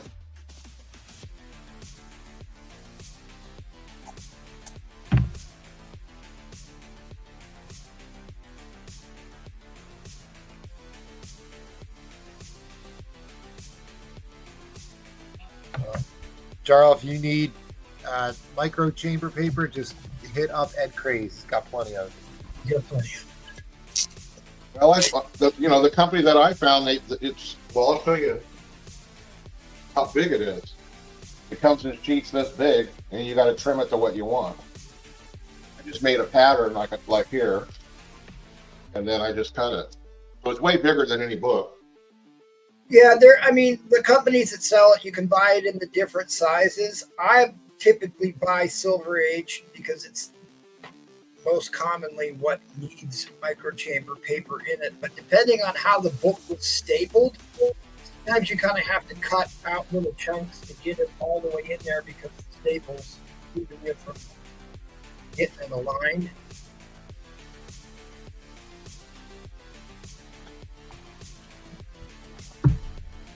But you can put it in. This folded at the bottom down there. I had this at a 6.0 at 160, number 19.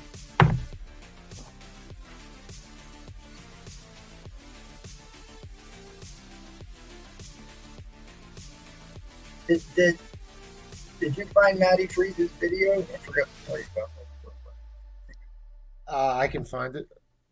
No, it's at the bottom of the. Okay. If he didn't need it, yet, then Are that's we current on the timer, or do I need to go to my? yeah. You gotta go. Go ahead and go with the auction. So I wanted to give those people that bid earlier a chance to get one of these signed. So this is also signed by Plug. I get Plug, Mike Plug. Blue. It's also from the collection. Pluginator. This is Ron Wilson art, 1975. What's your starting bid, Ed? I'm sorry. $50. Okay, 50 again. Here we go.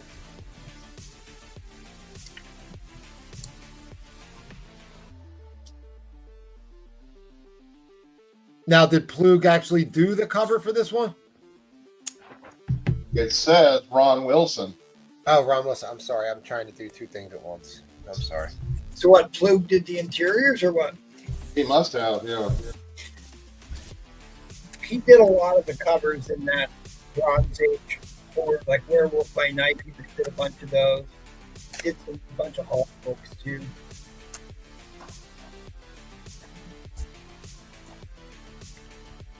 Oh fuck! But he's got that really famous Werewolf by Night with the fire-breathing wolf monster that was in the Werewolf by Night special on Disney Plus. Yeah. He's also got that one that's great where it's like the guy's in the sewer and he's like pulling him down into the sewer. It's like, Yeah.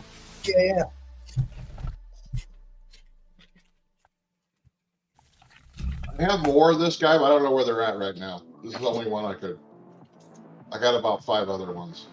Weird Wonder Tales? You have the whole collection. You told us. Not quite, but I don't know how many there was in the collection. I'm saying there's 8, and you got 8, so. All right, sounds good. I own the collection, and yeah, All right, it's guys. for the full collection. Yes. All right. Weird Wonder Tale. Yeah, Weird Wonder Tales actually ran for more issues than most of those fronties. Kind of all over the place. Didn't follow a progressive story like What is this, Ed? typical anthology series. It's one of the earlier ones. What issue number, buddy? This is issue. I didn't number 9. Yeah. Look, I want to show this real quick. This is if you're getting that if you can't find the micro chamber paper, there's a website right here. If I can get it up there. Hey, we're not getting paid sponsorship. I know, but honestly, you can't find it. Here, I can't get it up there. It says, I know. The link I sent to everybody to where I buy mine is sold out probably because I sent that link. bagsunlimited.com. I mean, I had to hunt for that. And I was afraid I wasn't going to get the right shit, but it is. Could all be using it. Yeah, Collecto. It is from Plug's collection. It actually says it on the top of the slab. It's from the Plug collection. And it is signed by Plug. Even though he did not do the cover, he must have did the interior. Yeah, Ron Wilson and Frank. I can't read it. You might have just signed it because it's his book or of his collection. Yeah, I guess. That could be possible too. It's from his collection.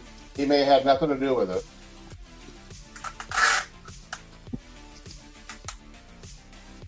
Hey, you got a pedigree, a signed pedigree book. Starting out. Did he die? Wait, no. Have another Dave Stevens. Who? Paul? No, Paul's all right. He's good. Mike Plug's alive, 84. Okay. Wow. What word is it?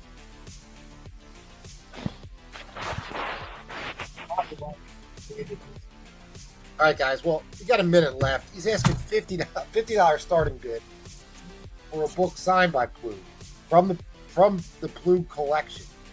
7.0. It's DGC signature slap. From the Fluke steering still. Yeah, I mean, every time I think of Plug, I think about his Bronze Age horror stuff. And what the books he did on Hulk. Sure, he did on other stuff, but those are the big ones I always remember. It would literally cost you $50 just to get this verified and slapped. Well, Probably more than that now. I was gonna say it's like $95 to get it. Yeah, probably is. Insane. All right. Ron Wilson was pretty famous for doing Thing.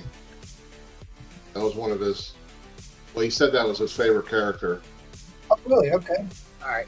Gerald's in at 50. I gotta run a 30-second clock, Gerald. We can't snipe. You know the deal. Collecto's in at 55. So now we're gonna run a 60-second clock, and we are in overtime. I need to ship this package off.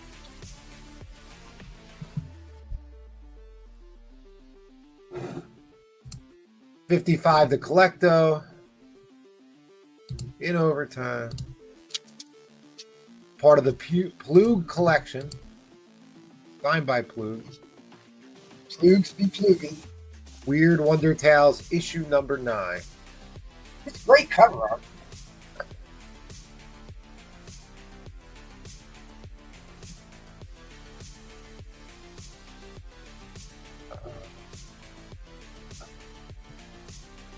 Oh, God.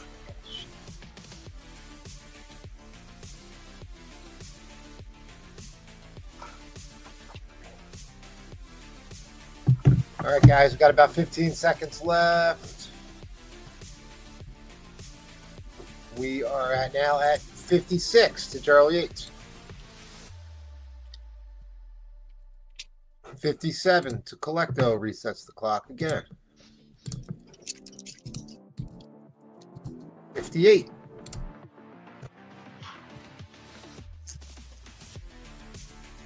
What do you call it, MT? A Donnybrook? Donnybrook.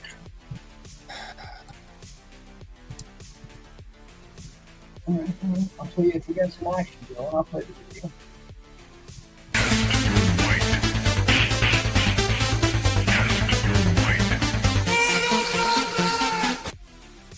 All right, now we're at 75 to Collecto. Small hammer is dropped, and Gerald comes back at 76. We're going to reset the clock. I remember I tried to get to where Donnybrook came from, and it seems to only refer to fights that happen in sporting events for some reason.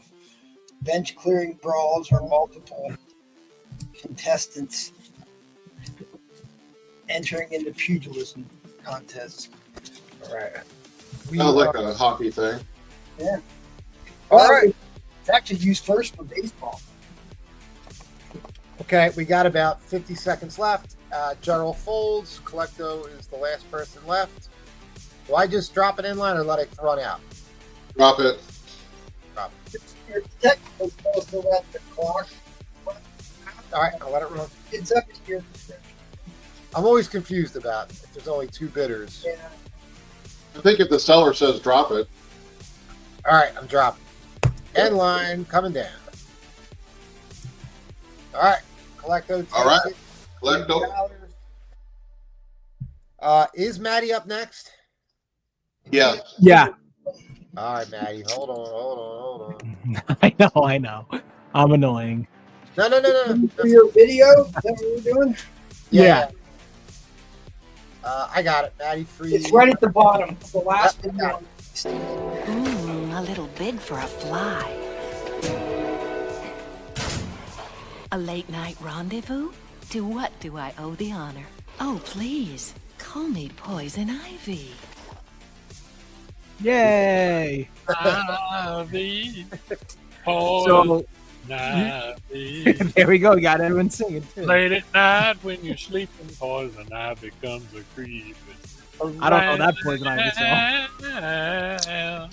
You're A gonna video and a song. Look at that. Bottom, a calamine lotion. Bottom.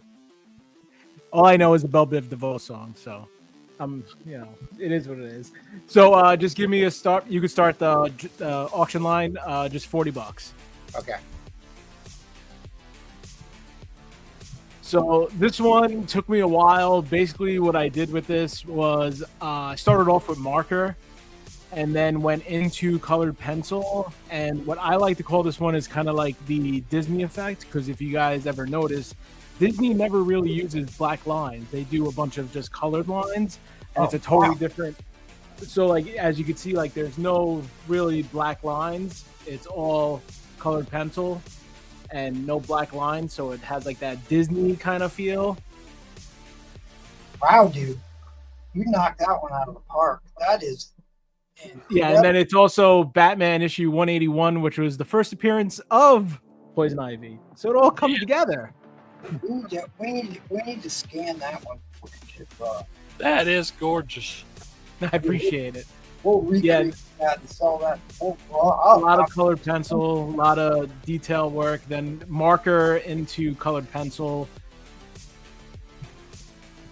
And it is 100% a contender if you are interested or wondering. Checkerboard top. You know, a lot of people love the old checkerboard top PC books. Stunning work. That one definitely deserves a serenade. I'll tell you. So, as somebody who dabbled in, I do more tactical drawing, but somebody who dabbled in artwork because I have to take it in college, getting drawing the eyes right is very hard to do. And you nailed the eyes on this. Yeah, eyes, I agree 100%. Like, eyes are always a little bit like, you know, you have to get them almost perfect. And then with like, especially here, like with the shading and stuff like that, like you got to pick up each little shade and make sure it's correct. And the little hints just so it comes to life more. Yeah, that's great. Yeah, I haven't done many female covers. I think this is maybe my 5th. But I'm going to be doing a lot more female covers. I don't know, I just got the itch, so stay tuned. But yeah, like this cover, and then I did with the yellow background also, so it goes with the font of Batman on top, the title. I just thought, I thought it was a really cool idea to do this. I've been wanting to do a Poison Ivy, and then the issue was, like I said, I got the Poison, ordered the blank, and they gave me the one that I did the Clayface on. And I was like, I can't do Poison Ivy on that because this is the idea I had, and to do the color on there, it would have faded. So I did Clayface on that, and then later on, I reordered this, got this one again, and then so I started doing this one. So this is now taken the place of my favorite cover you've done so far. Even over this, I still love the Swamp Thing. Not gonna lie. The Swamp Thing was good, but I don't think people understand how much more technically good this was. They were both great, but getting the proportions right on a posed image is not the thing to do. That's the glow in the dark. Well, yeah, and that one glowed in the dark, so that one had a little bit special. I mean, the Swamp Thing was a massive book for sure, but I'm also a sucker for pinup covers, so you got to take that into account. That's Marvel. These pins in the head. The chicken pox will fool you.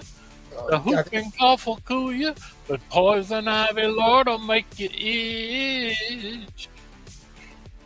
Yeah. That's not his song. Gatekeepers. Poison Ivy. Late at night when you're sleeping, Poison Ivy comes a creeping around. And then there's the Sig in Posca. Now we know where Edwin's limits are.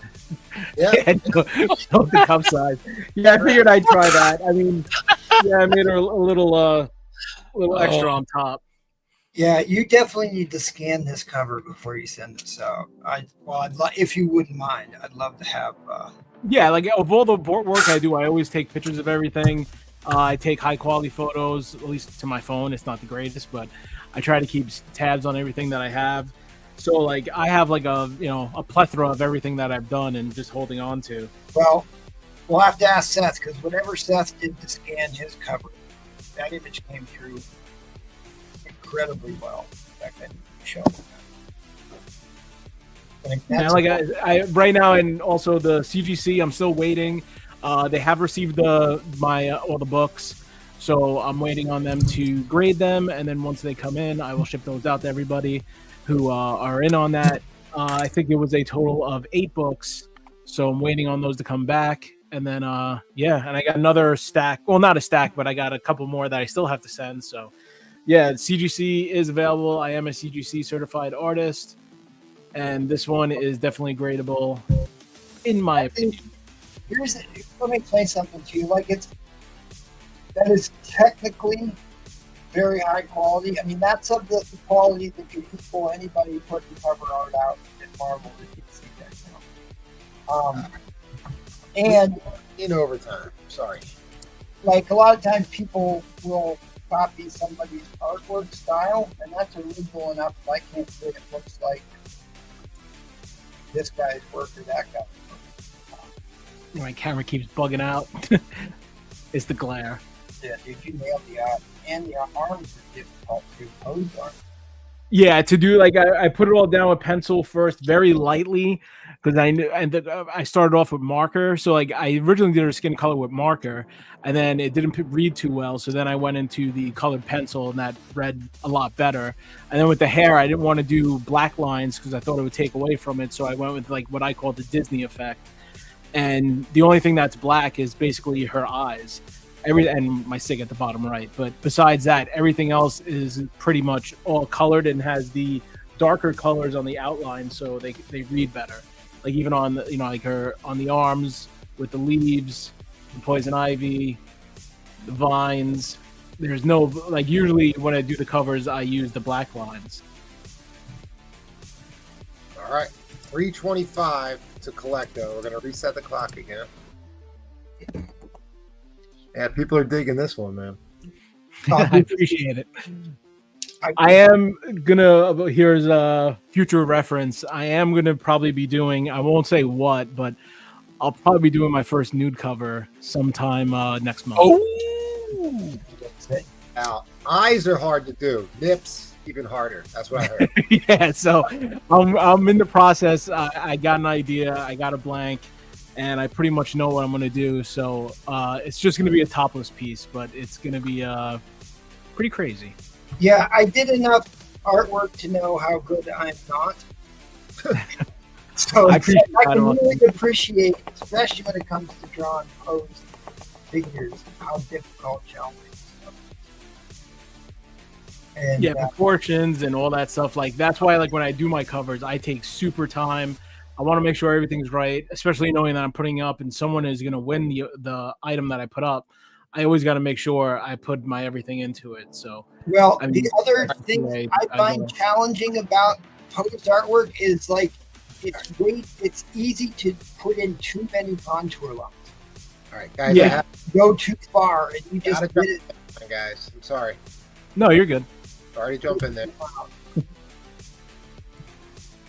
All right, that did our fine. Who got it? Collecto? Collecto, I believe. Yeah, Collecto taking it down. Great win. I mean, really a fire book. You did great. Even Linda said so. No, thank you so much. I appreciate it. Collecto's like, wake up, Maddie. I said, Americans love a winner. I appreciate even like even though the piece is done, but like even I think like to do the minimal work, like even on her nose, not to do all that stuff, just to make it real like that. It makes it read so much better. No, I know. That's great. So again, thank you everybody. Stay tuned. More crazy books coming. And as always, I appreciate all the support and love it. And everybody who wrote everything positive in the chat. It's the best. So stay tuned. I am working on more blanks. And yeah, I'm always going to try to bring craziness. So I appreciate it. All right. You're doing titty books soon, hopefully? Yeah, next round full of titties. Next round's all titties. All right. MT's going to love my next round. That's all I'm saying. So stay tuned. All right. Don't get us all excited. All right, where we go? We have to go. Your front's getting moist. And thank you again, Collecto, and everybody who bid. Yeah, that's great, buddy. All right,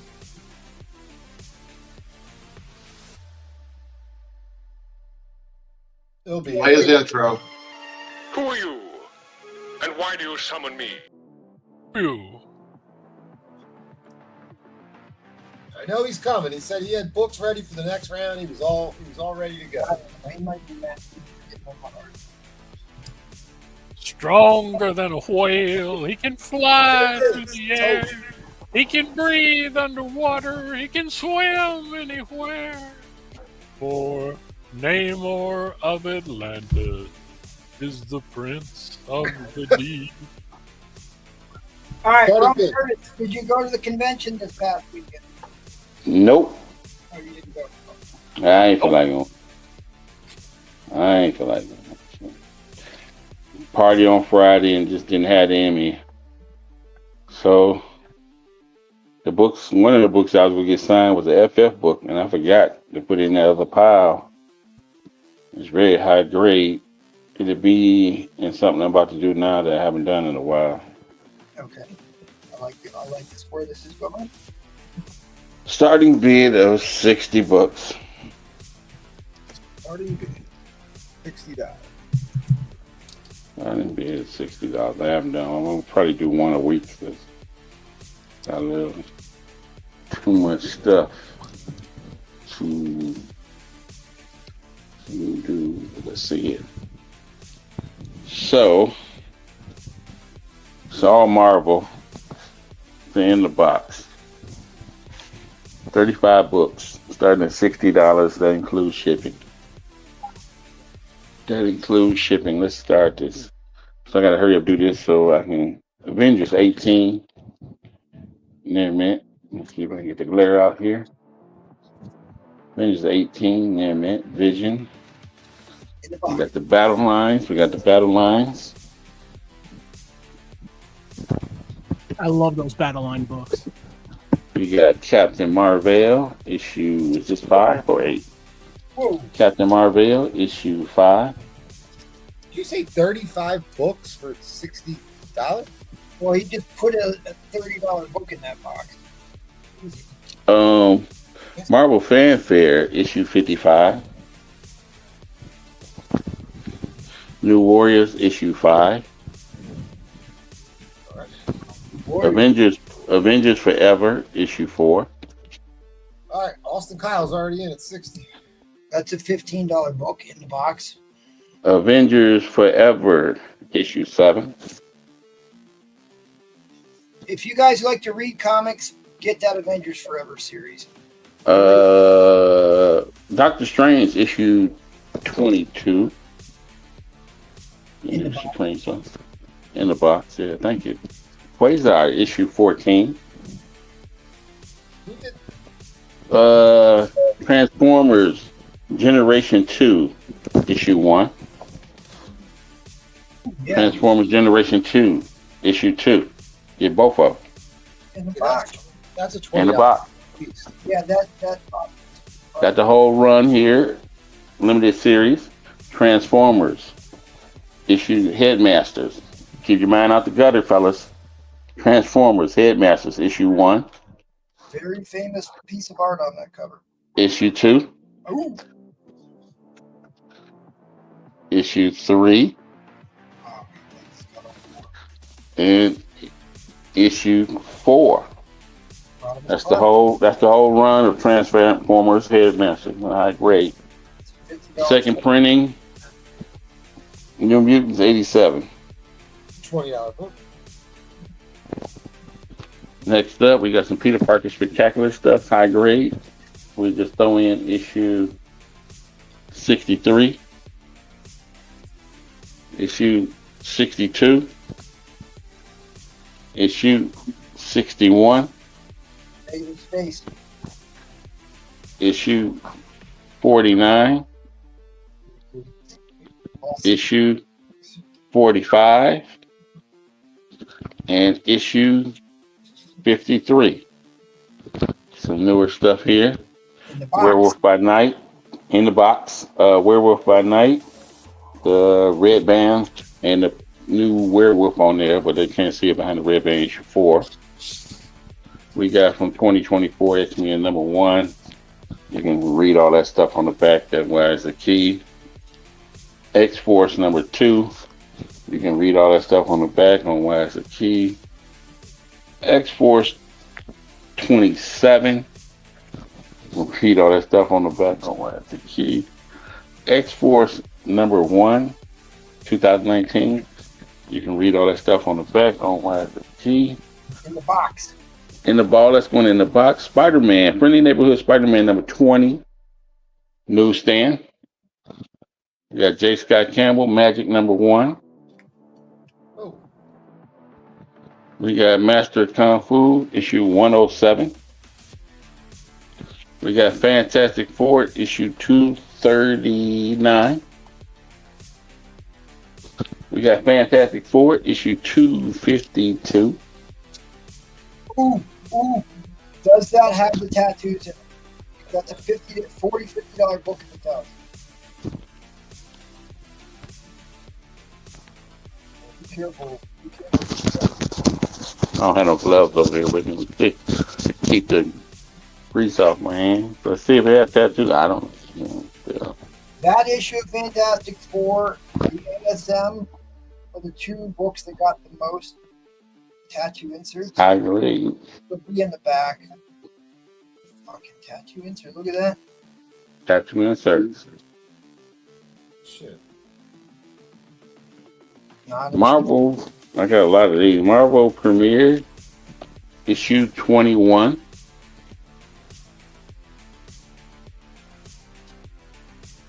First appearance of Misty Knight. John Barnard. This book was going to the convention to get signed by Keith Pollard, but I didn't take it. So Keith Pollard did the interiors. Sanat had something to do with the book, and who else helped them? Joe Sanat, Keith Pollard, and I don't forgot that quick, y'all. I'm sorry. I forgot who did all of what and when and how and everything. Just make it up. We'll go with it. I So actually met 320. Joe Sennett. He is excellent. Joe Sennett, yeah, that's his name. Joe Sennett and Keith Pollard. So I was taking this to get it signed by Keith Pollard. It's very high grade. These go for like $200, and it's a direct. Directs go for like $200. The newsstands go for $400 maybe. So the art and interior is done by Keith Pollard and Sennett, and Ron France and Sennett did the cover. So Fantastic Four, look it up. This is very high grade. It's 9496 easy. If you press it, it's whatever. And another book I was gonna get signed by Keith Pollard because he did this book, and I'm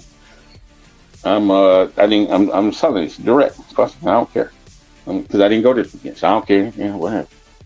Amazing Spider-Man 200. It's in a lot. Ooh, it is 6% direct. All right. Well, we have two bidders. I'm going to go to overtime. How many books total? 35? 35 books total. That's the last book in the box, you're saying? Yeah, that's the last book in the box. That's a 35 books. So there is. Let me hit this with you because this is a poor. Need a rebag and board that. I was running So a four. Let's see how. So this bag, you can't see how nice this 200 is because this bag of board is ridiculous. It's just hard. I think you missed a number, MT. All right, so Go to overtime. So this is the 200 for ASM 200. It's no dog ears on it. It's double size, so it's almost square bound. That's No a good, kicks on really it. good book. So before we got I to was- the ASM 200, I'm roughly figuring there's about $320 worth of books in that box. Yeah. I will rebag and board this for right now. Just go. That one some of it's not. retails the death of Uncle Ben and him getting the guy that killed him. So Amazing Spider-Man 200. Very, very high grade. Fantastic Four 320. So this is the Evolutionary War. This is the middle book. It's Hulk 350, Fantastic Four 320, Avengers Annual 17. So this is the middle story. It's the Doom on the cover. Covered Get is all that that. homage there, Jackal. Huh? Oh. That Dr. Doom book is an homage of what famous Fantastic Four is. It looks like 39. You are correct. First appearance of Misty Knight, Marvel Premiere 21, Fantastic Four 252. We got Fantastic Four 238. We got Master Kung Fu 107. We got a J. Scott Campbell variant of Magic #1. You got a first Misty Knight in there, though, right? Yep, first Misty Knight. I got too many of those because I had Mr. R.L. Jones sign so many. I got Free Naval Spider-Man Back in Black in the newsstand. You got these books here, X-Force #1. You can read the back on your own to find out all that stuff to mix it a key. That's from 2019. X-Force 27. You can read that stuff on the back. Find that one. X-Force 2. Find and read all that stuff on the back. It's done? I had to drop it, Roman. I'm sorry. Oh, yeah, drop. No problem. I was just trying to get those that didn't get to see the 60 books. So, How can you know, people not love seeing that stuff? Come on, Dude, folks, that- hit the like button. all these were high grade. So Ed Hannigan and Joe Rubenstein and Keith Pollard and McLeod did the artwork, and we have some keys. This one here was really big to me because my man Eric Justin the Smuggler was in here, but he used to be. If you got that MT book, the Power Man, Yeah. he was the first Power Man. Then he was Goliath. Then he was Atlas in the Thunderbolts, and you had a story of the, Daredevil Reborn is coming up. So he had a story of the White Tiger's parents and sister getting killed in that one. So, John Romita Jr., Al Milgrom, so that's that Spider-Man stuff. So, In the box. my man already won. All that stuff's going in the box. 35 books are going to Austin Cow. Shipping is already paid for because it was included in the price. You got a still of a deal there, sir? I'll say. Still of a deal there. That ought to be worth at least 10 likes, folks. Austin Cow. The information road scrolling across the bottom. On Instagram, I am, a Roman person? .71 on Instagram, yeah. Hit me there with your shipping information, my payment information. I got Cash App and PayPal. Just hit the PayPal friends and family or someone you trust for $160, and we will get this out to you as soon as possible. Going in a large box priority. Thanks, Roman. Appreciate that. It was a great lot. We'll be heading over to the Elder Statesman here. Yes, sir. Thank you, Roman. Thanks.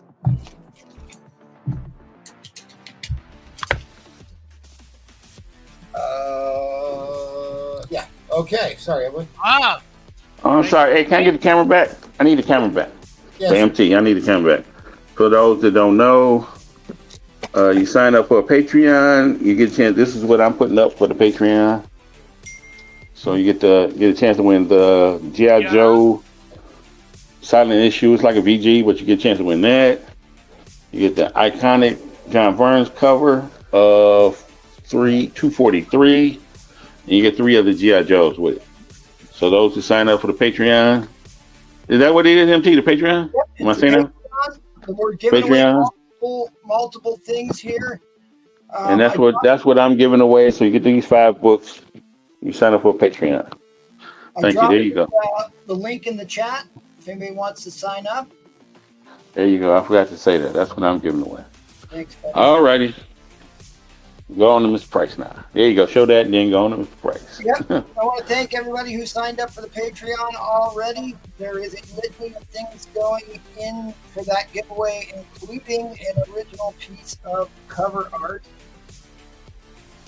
that Seth donated to the cause here. And I will.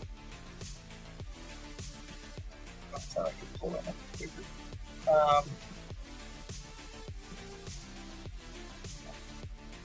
I'll find it by the end of Jackals round.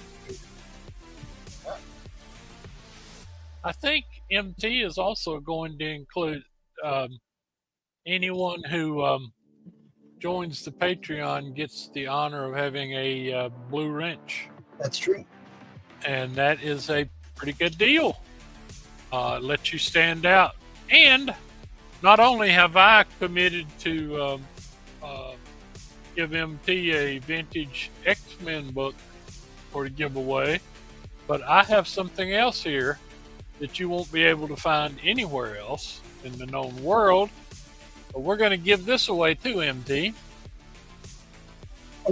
This is a Mary Marvel Marching Society. envelope, a piece of stationery, and original sticker for the Mary Marvel Marching Society from 1965. This will be going to a lucky winner of the Patreon draw.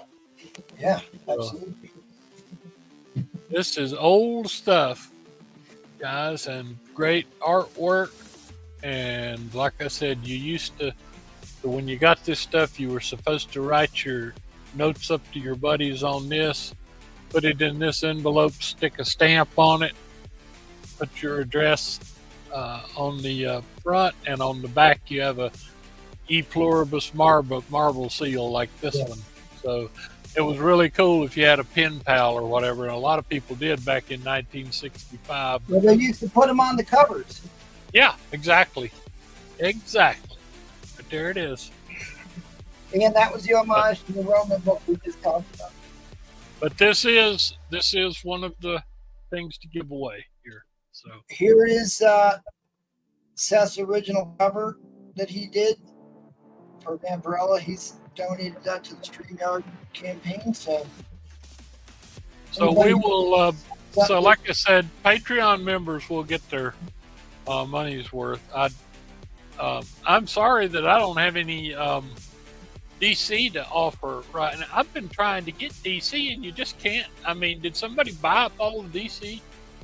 This is one I got for myself. This is the Green Lantern double cover that I wouldn't take anything for.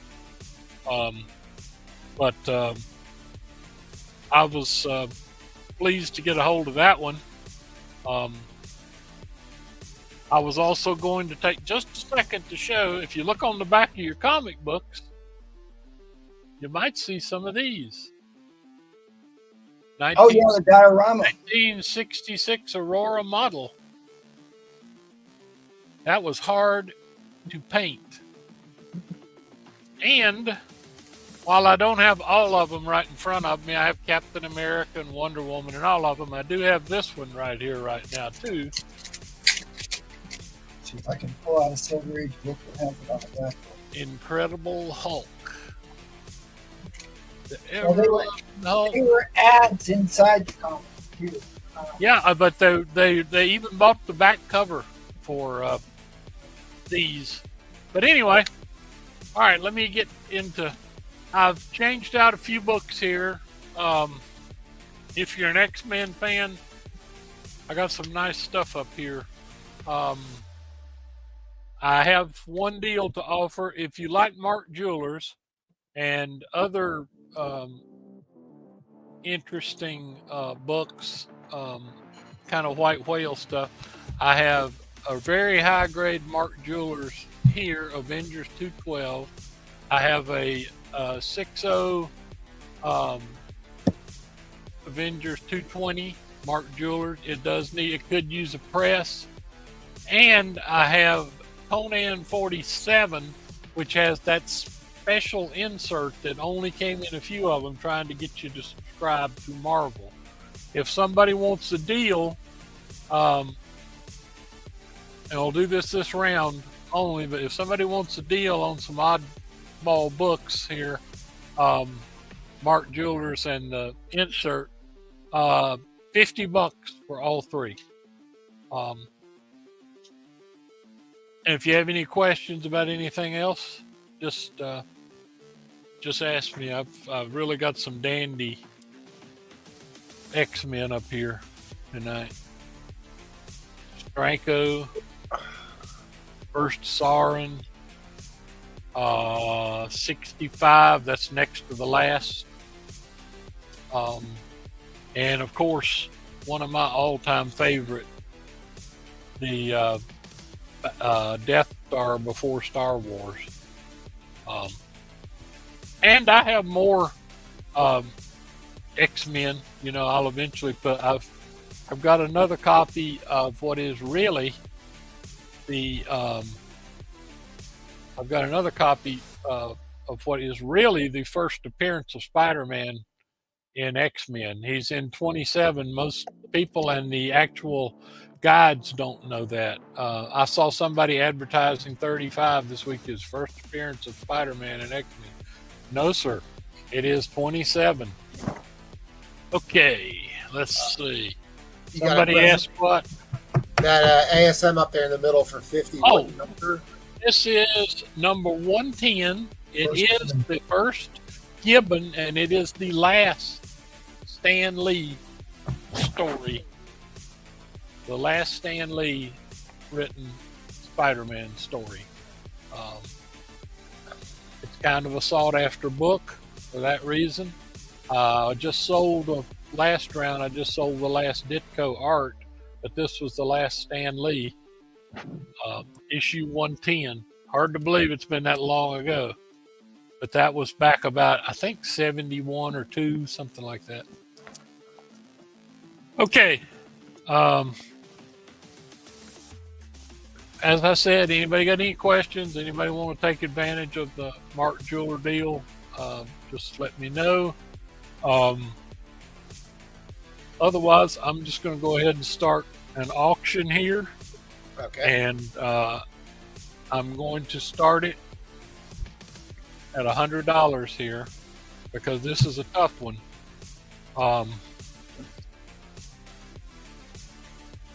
This is number 56, and this is one of the most expensive ones in the run there.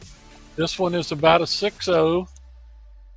I think it looks pretty nice. The spine looks very nice. It has a little ink spot right there, which to me doesn't detract. It has a couple little light color breaks there at the bottom. But the beautiful thing about this one is, I got to get it out to show you. Believe it or not, it's another white pager. Yeah, it sure looks to be white pages. I mean, so this, as I kept showing everybody, this made the iconic cover list, and we've talked about this a lot on the show. All the covers that swiped that book in the X-Men run. I mean, how did this book stay that white? I mean, Suntan though. I tell you what, it must have. I mean, I was amazed when I looked at this one, but this is a very expensive book. You can flash it up there, MT, if you want to. I'm looking it up right now here. So, why do you think that that's a 6? What's the major defect? Let me ask that. Just the little see in the corner. The dog ears. Yeah, right. It's got a couple little color breaks, about a quarter to a half inch there. I counted off. Probably shouldn't for the little piece up there. Yeah, but you know, I started it ridiculously cheap because it is, like I said, it's white page and very nice. If I didn't already have this one in my collection, it would have gone right in.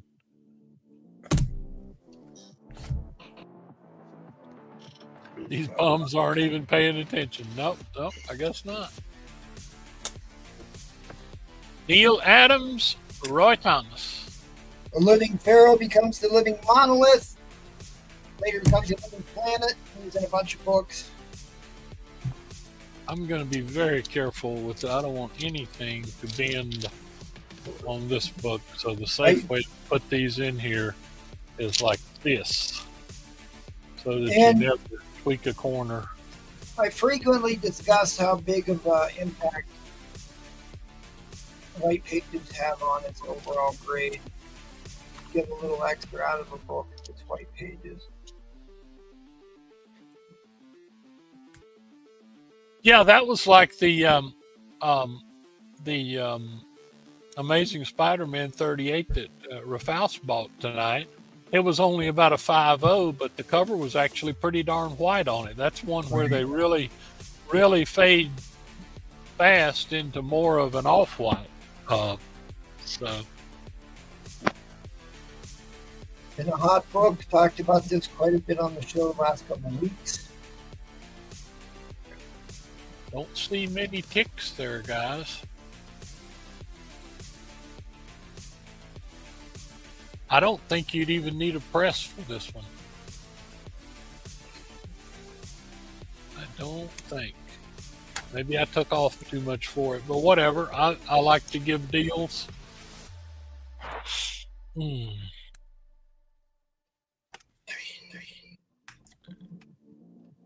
It's an iconic book. It's one of these books that obviously the iconic books tend to retain their value. How much is the high grade on there? I can't see it. 600. Wow. See, that's Mid grade. They've got it at about $1.80, but so I've got it somewhere. I started it somewhere around half price, conservatively graded, and I didn't add anything for the white pages, which, as you said, I'll always take a white page book if I can get one.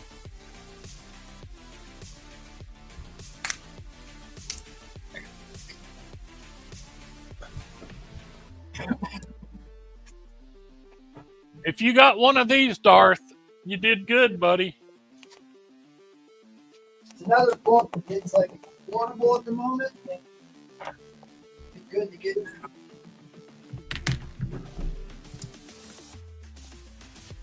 All right, guys, we will be moving to overtime.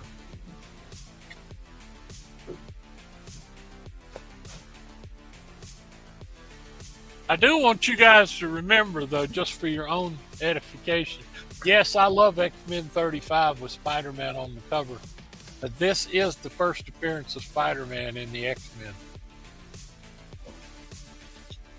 I don't know why they disavow that, and nobody recognizes it, but it is.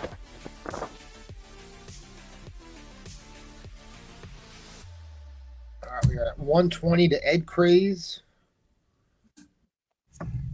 I've got a bunch of books to send Carlos too. He might be time he wants them shipped. We'll see. He's been buying prolifically for a long time. Well, Carlos is in the lead at 125. He's at the clock.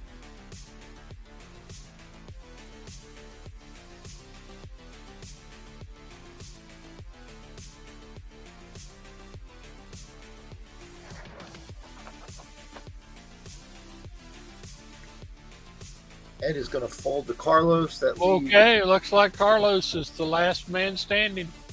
looks that way.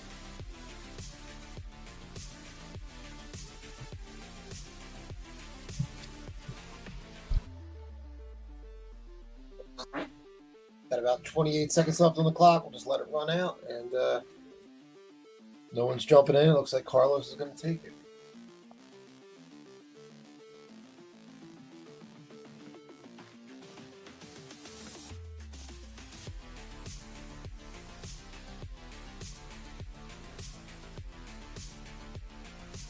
All right, guys. You know, Yeah, fair warning on the end line. I'm just going to drop it well, right here. Ed Craze already picked up some really good ones from me tonight, and I just finished sending him about $250 worth of Daredevils for, I think, 110 or whatever. He got a super deal on those, but I appreciate it. I buy stuff from Ed and I sell stuff to Ed. So I've been pleased with all I've got from him. Okay, Carlos, I think you stole it, buddy. Congratulations. I think people were asleep at the wheel, but I got you on here. All right. Thank you, Edwin. Thank you very much. And don't forget, for your Patreon stuff, that's a hell of a kit to try to put together. Thank you. Thank you. All right. I guess where we go now? Are you selling MT or am I going to Seth? I'll do it around here. Okay.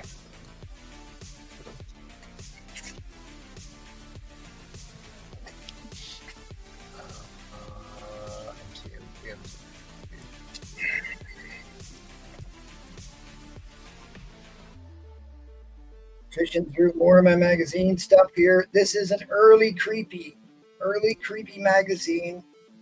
July, issue number 21, Spine Tingling Tales of Fright Terror. I'll do that one for $20. It's about $34.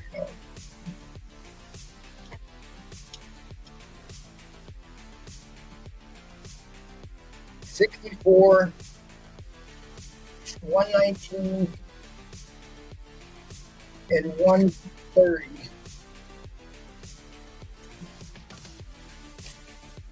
And 130. If you want all four,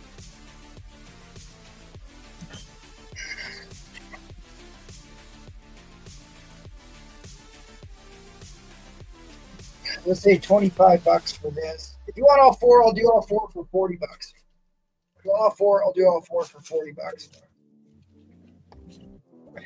I always love that cover. Treasure Island.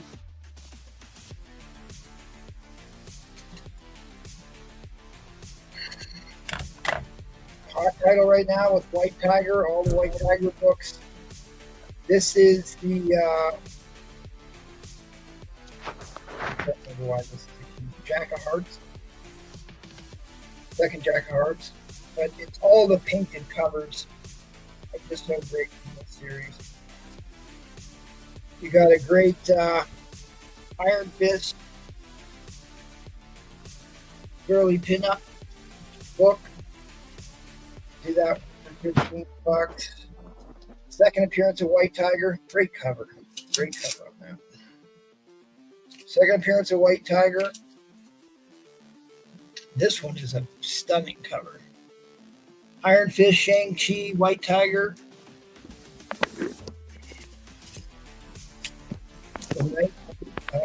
Solo Blade. But if you want them all,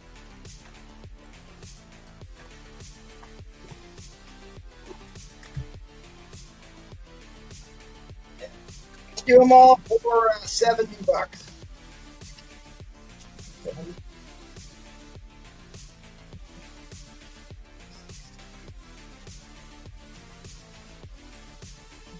Yeah, that's $20 off.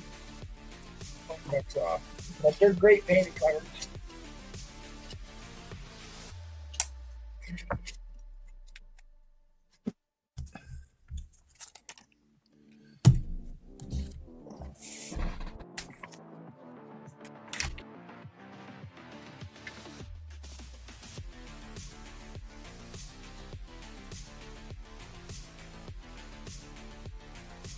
One of the big hot books right now, the Six Finger Bazooka Joe.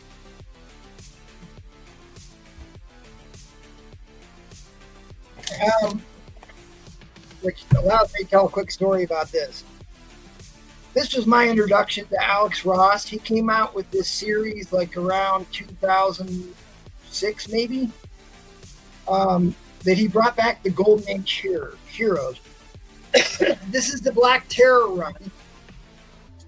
The Black Terror is a Golden Age hero that was the inspiration for the Punisher. You wouldn't have the Punisher without this guy. And he joins this team in this series called Project Superpowers, and they're constantly on him because they don't approve of his methods. He was too violent, killed too many people. Sounds familiar, right? So, I mean, it was all of the inspiration for the Punisher. So if you want to get some beautiful Alex Ross backstory on the Black Terror of the Golden Age and how he translated to modern comics, I think Alex Ross did all of these covers. Some beautiful work in here, though.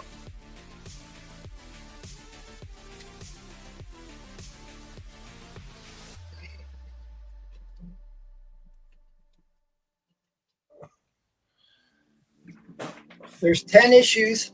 10 issues in here, including issue number 1. I'll do this for $45. I think that's definitely cheaper than what I saw online.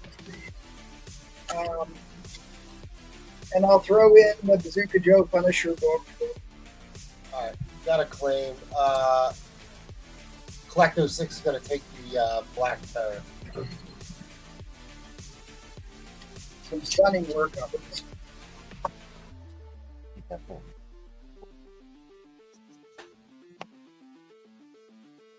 little bit more accessible to read than some of the original Black Terror books, which are wildly expensive.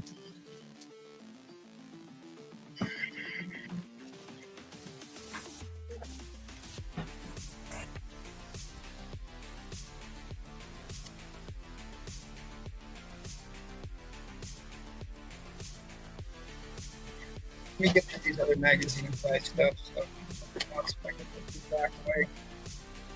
One of the more famous Eerie covers in 123 with Haggard, who was like a main character they introduced. So I'll go 15 for that one. The Deadly Hands of Kung Fu, Savage Sword. But that looked like kind of dropped like Chuck Norris. $15 for that one. $10 for this one. Sons of the Tiger. These are all in reasonably good shape in the magazine side. There is the Neil Adams Origin of Shang-Chi, the high grade. Origin of Shang-Chi, Enter the Dragon, How You Become the Next Bruce Lee. So if you want to become the next Bruce Lee, buy this man. Heavy Metal, Holland, Heavy Metal. The adult magazine, beautiful piece of surrealism there. Salvador Dali type stuff there. I'll do $10 for that one. $10. I think this is the one I pulled out and showed the interior artwork on. It's phenomenal in that book. And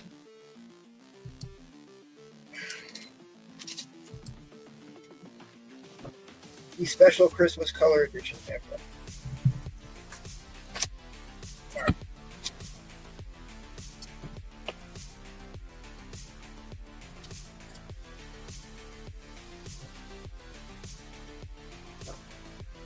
HL is going to claim the Vamp.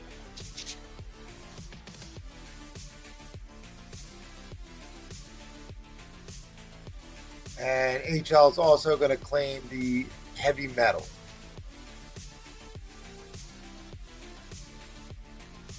So I participated in the Kickstarter campaign to relaunch the Heavy Metal magazine. They met their goal, took my money, so they are going to be relaunching the Heavy Metal series.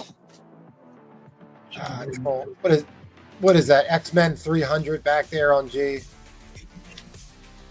Why is he asking about that? That's his favorite artist, JR. This is the first appearance of the Legacy Virus. Very high grade, 90s foily goodness. When cover gimmicks were all the rage. King Itchy. There's something else about that book too. John is going to claim Eerie Mag and Deadly Hand.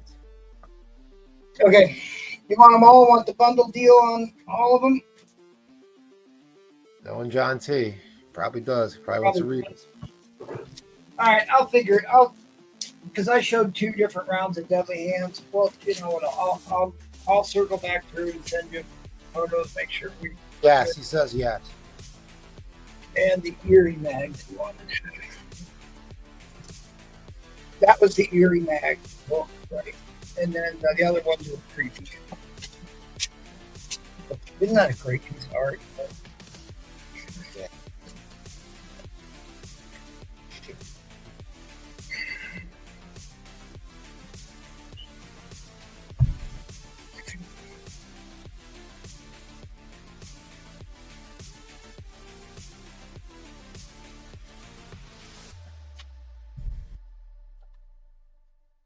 Real quick, these are my giveaways for the Patreon. subscriptions? You giving those away? Rafalis is gonna bin Jim 83, Journey in the Mystery 83. Give a Journey in the Mystery 83. Jim, all right, is he joking? I don't know. All right. Oh, I see it up there. Okay. Well, that's his. Rafalis is going to take that bin. If we go far, didn't. That's a reserve being up there. Okay, give me a $1 starting bid. Yep. Starting bid.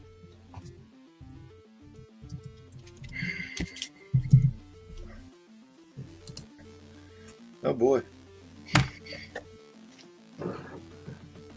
All right.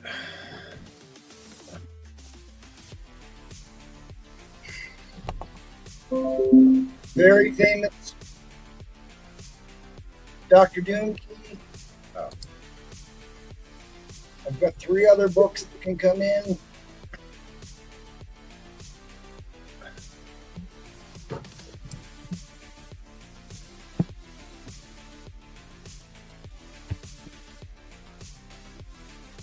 Well, I show you this to be able to flex on this that I just got in. 6.5 double cover. Dr. Doom and the Daredevil crossover into the Fantastic Four Dr. Doom. And here is your Dr. Doom crossover into Daredevil. But a double cover. 12-cent double cover. And the most interesting to me about this book is they are giving the outer cover a higher grade than the inner cover, which basically never happened. But it's super iconic cover. So is this one. Someone's going to bid on this? God, I hope so. It's an expensive book. I'm trying to call it up here.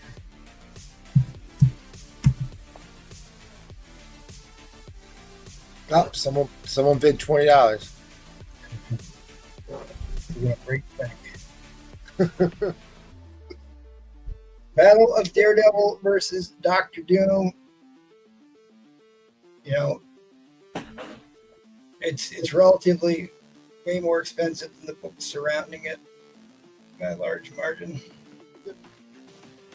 But I think it's better that one always looks like a football helmet cover to me, but Yeah.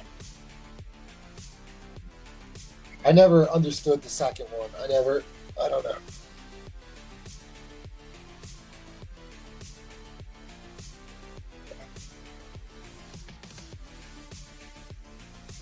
hey, come on here. Something.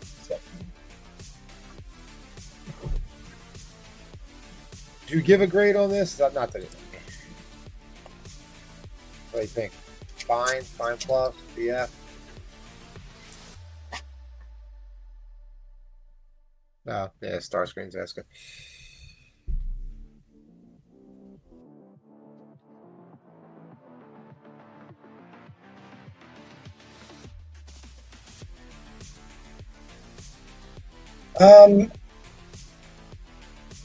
It's at least a 7 point. It could be as high as an 8 for the tournament up there.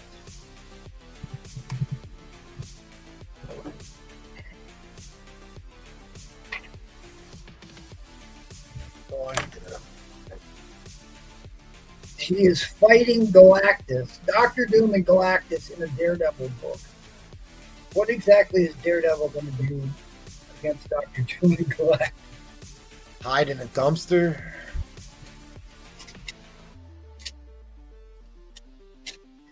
Well, you can buy the book and find out.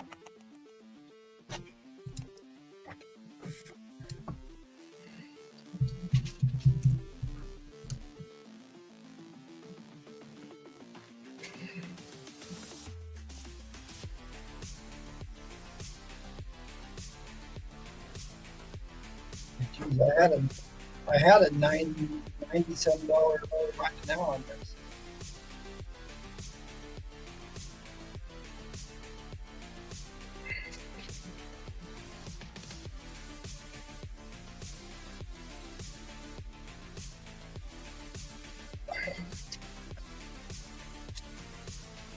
All right, we're at. Daredevil thing. Geez, Jackal would be able to get $160. Yeah.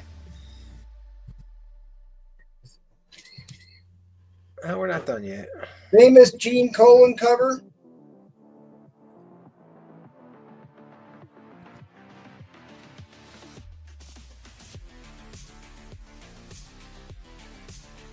I mean, it's a solid black background book, and this is in really good shape for a black background. So, Gene Colan did the art. Stan Lee wrote the story. I think he might have a couple broken knuckles after banging them.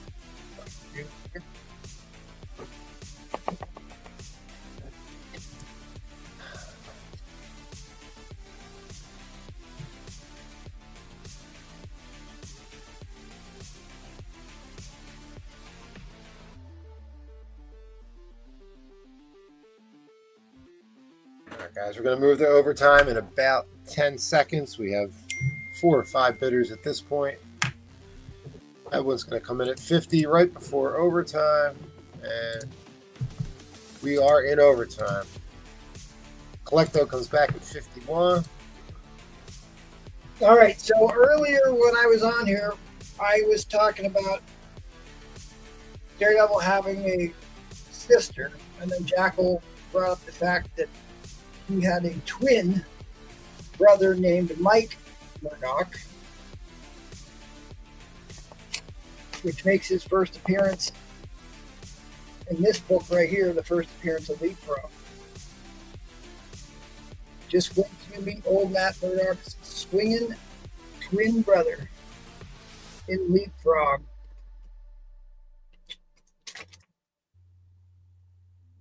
I'd put this book in at one.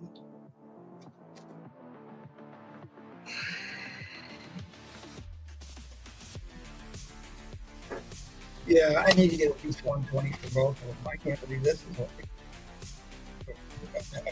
So be it. I'm here to get deals. It's one of those iconic covers. It really is. I know Jackal loves this issue. You know, just to talk about it quite a bit.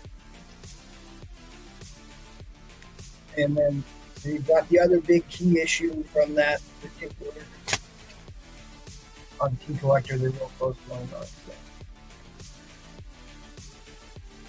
First appearance of Leapfrog, Daredevil, Matt Murdoch, Great Secret Identity of twin brother named Mike Murdoch. And then you've got the battle cover. You know what? All right, Collecto comes back at 75. How much to bring in the next book? I said at 120, I would throw this one in. I mean, even in a mid-grade, you're talking for these 2 books, $130.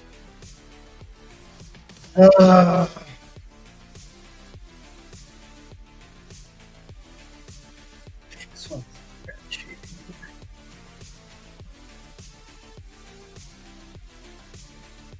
It's got a little bit of spine issues.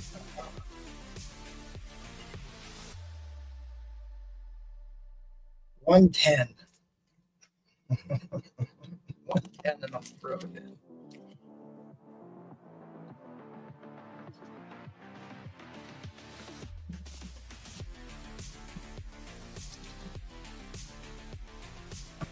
All right, guys, right now we're at 75 to Collecto. And the end line is coming down in a couple seconds unless I get another bid or if somebody throws in 110 for both books. Fair warning on the end line. It's going to go to Collecto 6. 75. Very good. Very good.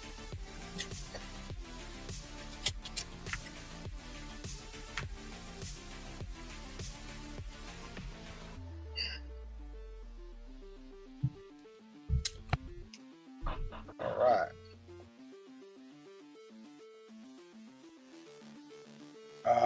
Collecto's asking if you could press that Daredevil book for him. Sure.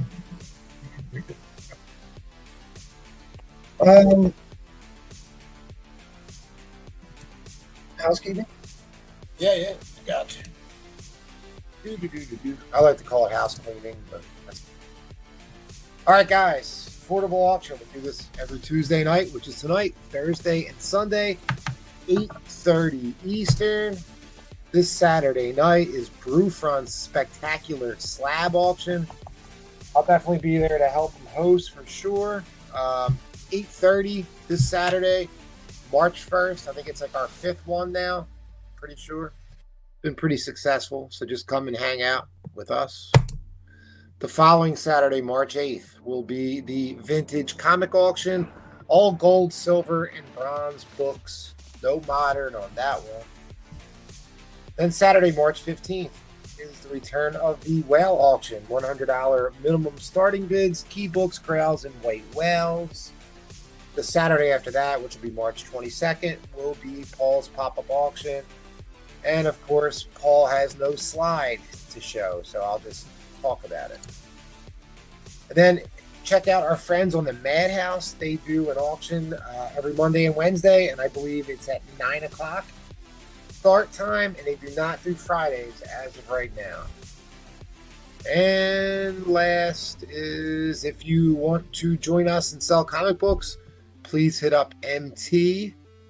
His Instagram there is on the banner. Just hit him up, let him know. He can talk you through it. And I don't know where the Patreon slide is. We do have a Patreon now. I'll let MT talk about that. All right. We are going over to Seth. All right, everybody. I was kind of busy because I heard MT talk about the startup for, or the Kickstarter for Heavy Metal, and I had to check my little submission I did for Heavy Metal. So, all right, I'm getting my comic soon. All right, back into my buy now. It's $10. Uncanny X-Men 209 newsstand. VF. I think I already showed these. So I already showed the $10 ones going to the $8 lot. Or $8 ones. Spider-Girl number 0 near mint.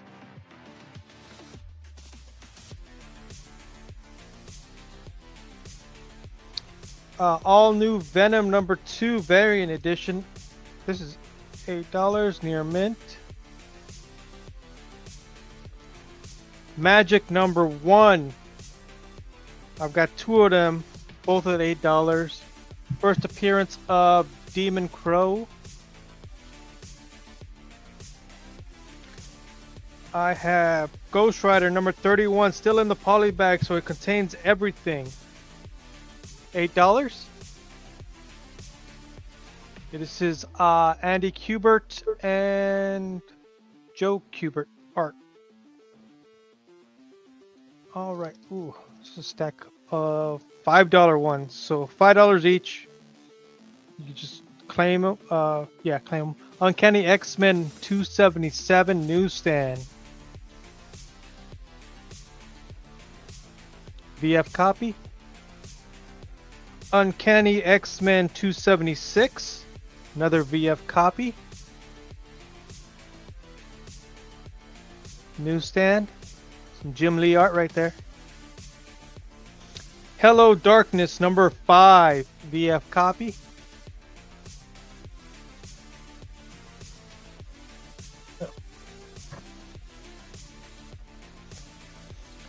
I have a couple of these. Ultimate Spider-Man number 12.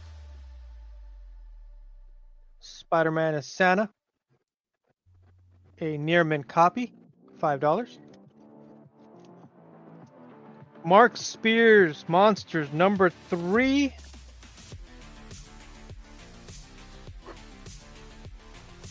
A near mint copy. $5. Return of the Living Dead number 2. A Spears cover.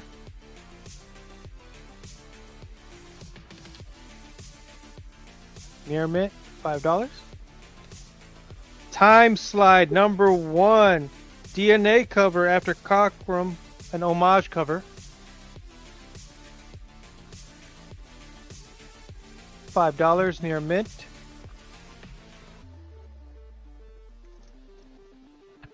Time slide number 1.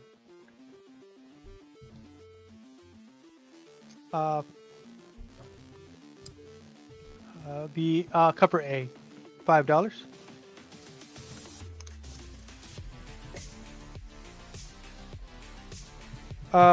Daredevil, Unleash Hell number 1, red band variant,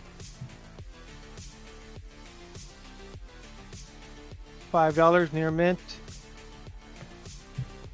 Daredevil, Unleash Hell number 1, red band, cover A. First appearance of Morgan, $5. Vampirella, year 1. I forgot which one this is, but it's a variant. $5. Supersized annual, the Spectacular Spider-Man number 8, VF Plus. This is $5. Gwen Stacy is back. You got it, Gatekeeper. Got him?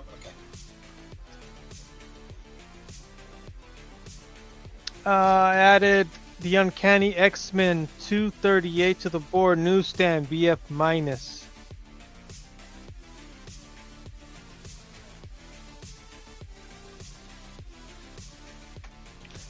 Melting Pot book 3. Kevin Eastman.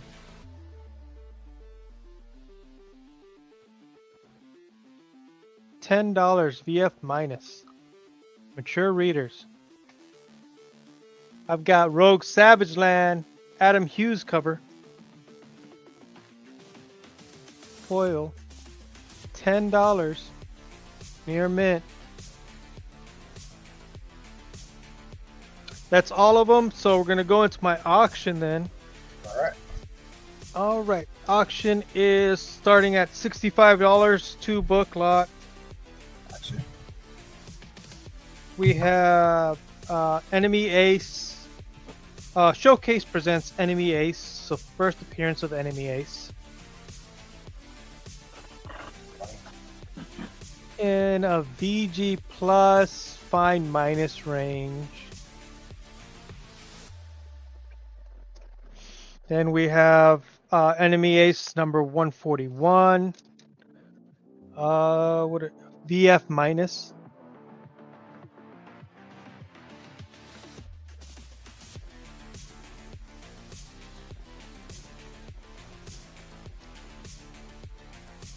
So some DC Silver Age.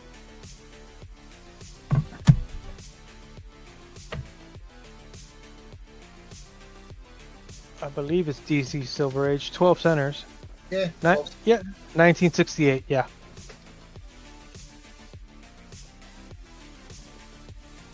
So you have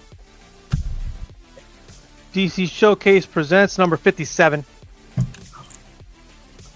First appearance of Enemy Ace. Joe Kubert art.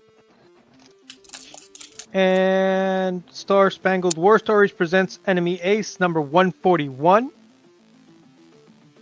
Joe Kubert art. At a 7.0. White off-white pages. Tight centerfold.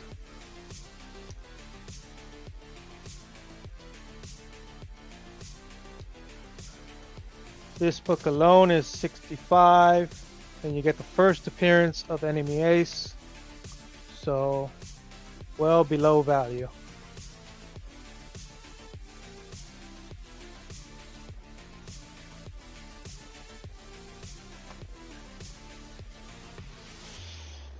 I am not familiar with DC Silver Age. Yeah, I got this because it was a pretty cool cover. Yeah. Then I got the first appearance of Enemy Ace so I could figure out what was going on. but I don't know. DC fans are into it, or Joe Cuber fans. So I took it out of my PC because I was like, I'm not really gonna be into it a lot. So I don't know if whoever's out there who likes Enemy Ace or Silver Age DC, it's probably a steal right here, 65 right now.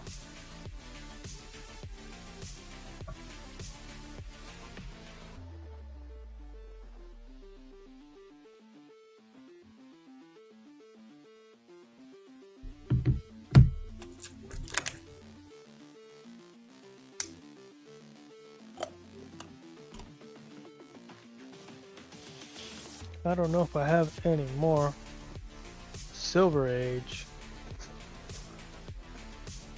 Thought I had one more. I guess not.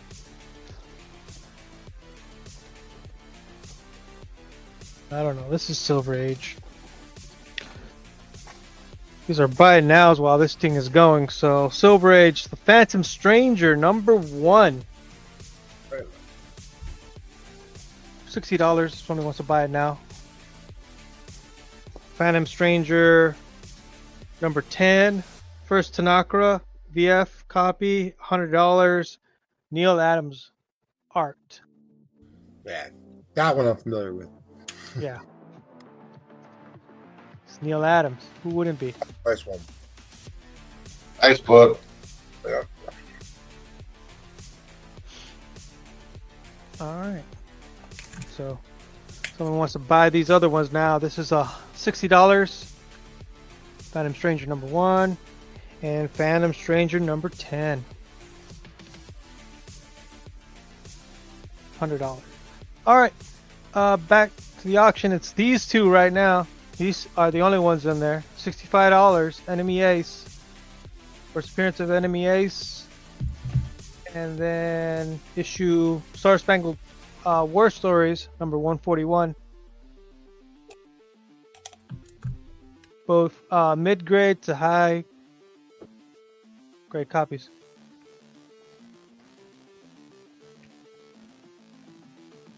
Or I say VG plus F minus.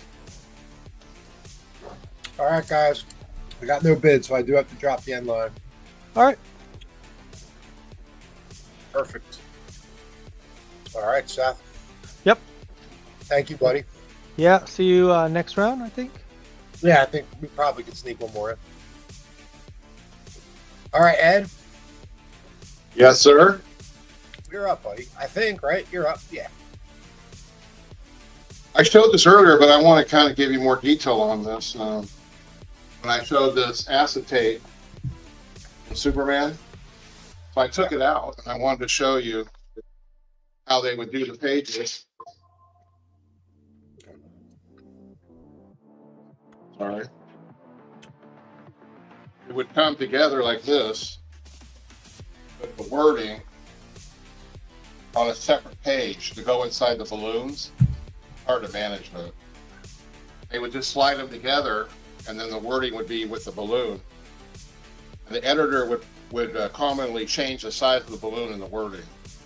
So these were required to make it easier for them to make each page come out. And this is from the book, that page.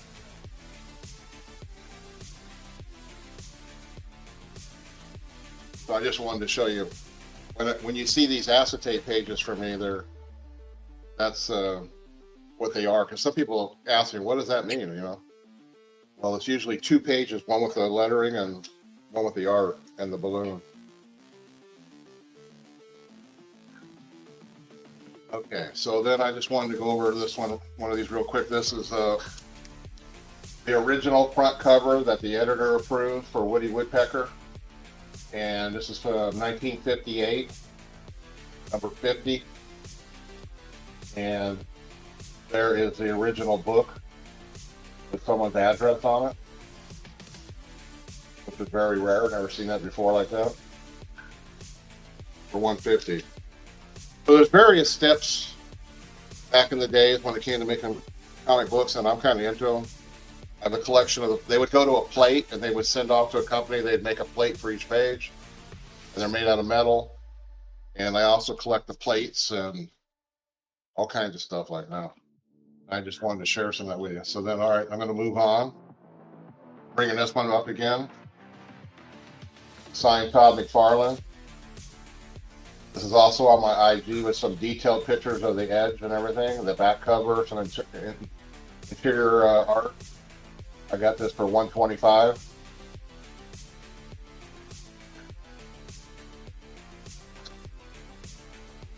Okay, so this right here, this is a Green Lantern 112, and this is Color Splash or Color Guide. And this is what I was talking about. If you look on the bottom of this page up there, you'll see that they're what they're referencing there is changing the size of the balloons. All those little letters and numbers are for colors.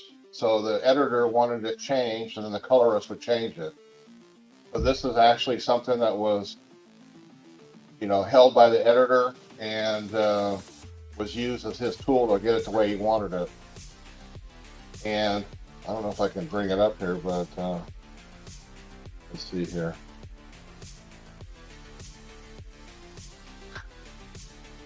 Can you see that? Brian, can you see that? Yeah, let me share it. Hold on. There, we're good? Yeah, we got it. Can you see it? Yes, it's up. Yeah, so this is like, there's only basically 4 colors that made everything. And then they would mix the colors and they put these little symbols here on the color charts, and then they would use it on, I'm going to back out of that. Gotcha. Okay.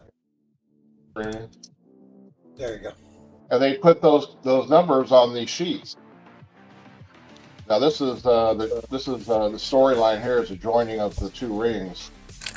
But anyway, I got this at 180. The Color Splash original. Yeah, that's really cool. That's on my IG, the color chart. You could go read about it. I got a bunch of information there about it. If you've never looked at that. Here I have an original cover. So this is just one page. It's the cover that was made and approved by the editor. This is Joe Kubert art from 1969. It's number 120. Lieutenant Hunter's Hellcats. I got this for $150.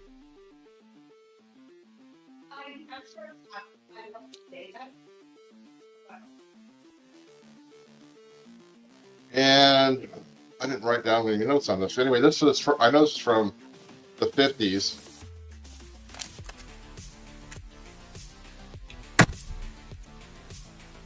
Doo-doo number 1. And I got this for $60. That's one of the best names for any comic ever. What's that? That's one of the best names for a comic ever. Doo-doo. Doo-doo number 1, $60. How am I doing on time? I need to. Yeah, I got it started auction. I got to start it. Yeah, if you're going to do one, unless you want to just do buy now, it's up to you. Yeah, I just wanted to real quickly remind people of these iron-on transfers. Yes. I noted when this on my IG that this one's actually dated 1938. Wow. In the National something company, I can't remember, but anyway, have the part number and everything. From 1938, you'd iron this onto your T-shirt. This is what we did as kids. We got these. This one's dated 76, and also 76. And I'll do these at $70 a piece. And I'll do this one from 38 for 50. And my auction. Now this is a qualified, but it's qualified because it's signed. Okay, I got you. Okay. Yeah. It's not qualified for any kind of touch-up or anything. This is a high grade Action Comics 685, and it's signed by that person. I can't even hardly read that. Jackson Guise. I'm going to start this at $50. Okay.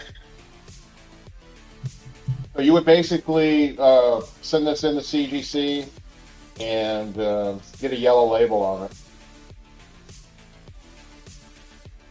Yeah, right. Yeah, prior to what, like a year and a half ago, when they started their certification, it would just say Yeah, right. this is how we do it. So right- don't think of this as a negative thing. I mean, it would be a little bit of a hassle to turn it in, but this is going to come back a yellow label. It's going to be a high quality book, and it's signed. Oh yeah, dude. There's I don't even know 100,000 of these books that were signed and they weren't certified, because unless they were there to actually certify it, unless CBC witnessed it, you wouldn't get the blue label. Anyway, Rome 1 is in at 50.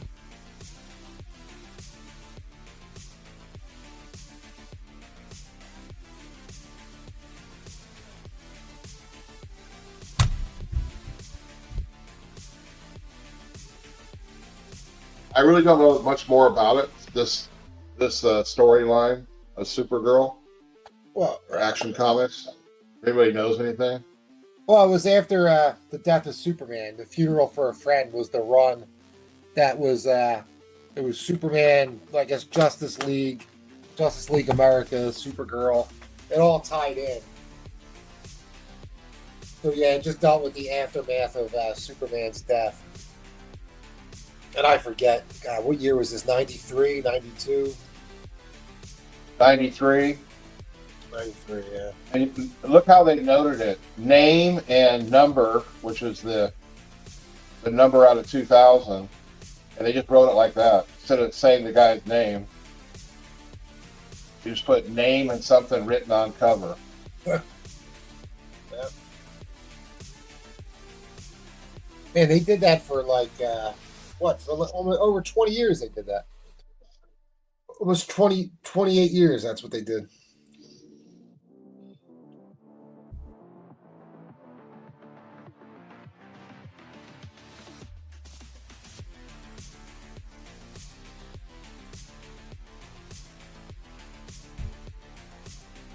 Yeah, even if you sent it in with a cert, they didn't care. They would just green label, writing on cover.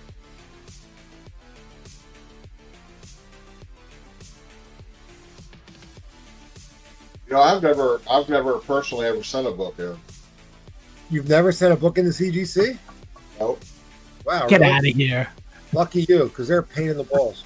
I have never done it. That's crazy. I mean, I was wondering about a book like this that had, let's say it had a certificate. If you asked them to, would they leave it in the book or on the back? Or would No. they Send it they back. refuse? Yeah, it'll make its way back to you, but it won't make it in there. They will not put it in no matter what you ask them. Yeah, won't go in.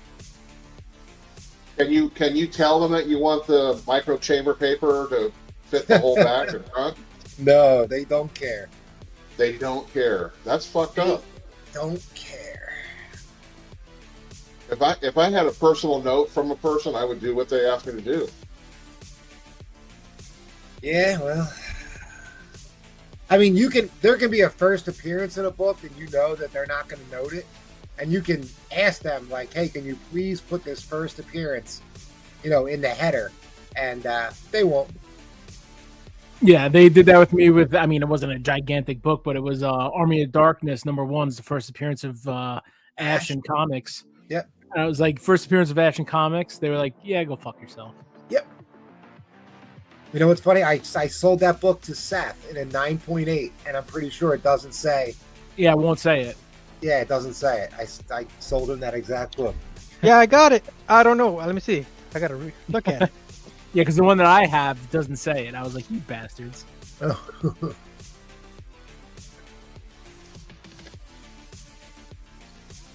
All right, well, we are at $50 to Rome 1. Got about 15 seconds left here, guys. If no one else jumps in, Rome 1 is going to take this down.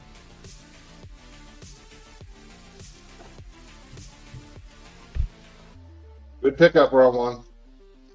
It's a really cool, especially for Supergirl. It's a nice book. All right, Yeah, guys, she's that a- is going to be our end line. She's a healthy Supergirl, I'll tell you that. Yeah, she is. She looks like she didn't skip Peck Day. No. All She right, worked that out. is our line. Yeah, Round One's got it. He says thank you. Don't send the COA, you won't get it back. That's good to know. There you go. Don't send it. Don't send it. Okay. All right. Well, All right, bro. Hit me up on my IG or you email. Well, I think Rome's email. I don't know. I've had a problem trying to contact Rome. So Rome, if you could just send us your IG here if you do have it, if that's cool. But yeah. Oh, Rome 1. Yeah. Do you have IG, Rome 1? He's email. Email. You got my email? You see it down there on the bottom, NorCal Lift Truck? Oh, Maddie, you still have books for him like from 2 months ago? No, I had to resell them. Oh, okay. I had no contact whatsoever. Yeah, I remember. All right, well, All right, Rome, hit me up on the email. cool, Rome. All right, heading over to Maddie Freeze. Thank you, Ed. Thanks, Rome. Thanks, everybody. All right. Again, this is just going to be claim, and then I'll go into an auction. So first person to say the letter will get the books. So let's see what we got here. Oh, yeah. On A, this is Vampirella 647, the Megacon Virgin by Ickpot. One of the sickest Vampirella books. This is definitely a contender if you are interested. Is that you? That's a heavy book, dude. Yeah. Love that cover. Ickpot's one of, I have 5 artists that I like a lot, but Ickpot is definitely up there. That's 30 on A. Does that have no COA, but it is the Virgin Megacon. That's on A. Then on B, I got, this is the Zerdy Girls number 4. This is the Jinx Arcane Megacon exclusive, signed by Nathan Zerdy, foil, limited to 100 with COA. There's the SIG by my thumb. 3-color SIG. Arcane, one of the sickest, a really good show. 65 for that. Again, this is a big book. I know, go check the eBays. It's going for well over 100. Zerdy Girls number 4, Jinx Arcane Megacon, signed by Zerdy, comes with the COA. And that is on B. On C is a 2-book lot. This is, put the price here so you know first off the rip, it is going to be 60. You got the Extinction Highway. This is the topless variant. This is Punchline. Okay. Then also comes with the Bloody variant. These are pricey. Go ahead, go look them up. Both of these together for 60. Wow. Super sick covers. Got like the Shining homage, basically. I had the medals of these. I kept one for myself, and then I have these two. So that's 60 for the set. That is on C. And then on D is a Gornior number 1. This is Beauty and the Beast. This is the Bella Nude Blood variant. This is the artist proof. Number 10, as you can see right there. AP10. This is the full nude. Don't worry, I'm put the little stickies on there. And that is 30. And that is on D. Yeah, Jarrell, you got the metal on the punchlines. Okay. You got the metal, and then you also got the metal Harley Quinn topless. Yeah, on the punchline. These are the non-metal. If she got some honkers. So yeah, any interest in these, let me know. That's the topless variant. Here's Punchy, just like here's Johnny. The blood and the normal. 60 for both. Vampirella is 30. Nathan is 65. And the Bell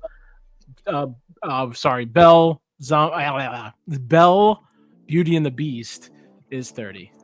Dude, I've watched The Shining at least 30 times. I don't remember Jack Nicholson kicking his tits through the door, but I guess in this one he already killed the chick, so he got the blood chilling. I could just be remembering wrong. I don't know. So any interest in those, hit me up. Let me know. I got one more I'll just throw up, and then that sounds gross, but I don't mean it like that. This is straight Savage Tales. This one's impossible to find. Savage Tales Winter 2005 Special, MegaCon exclusive by Katya Sinyukina. This is a beautiful Vampirella cover. Again, this one is super hard to find. It's almost like impossible. I haven't even seen one on the Feebay. $35 for that, and that is going to be on C.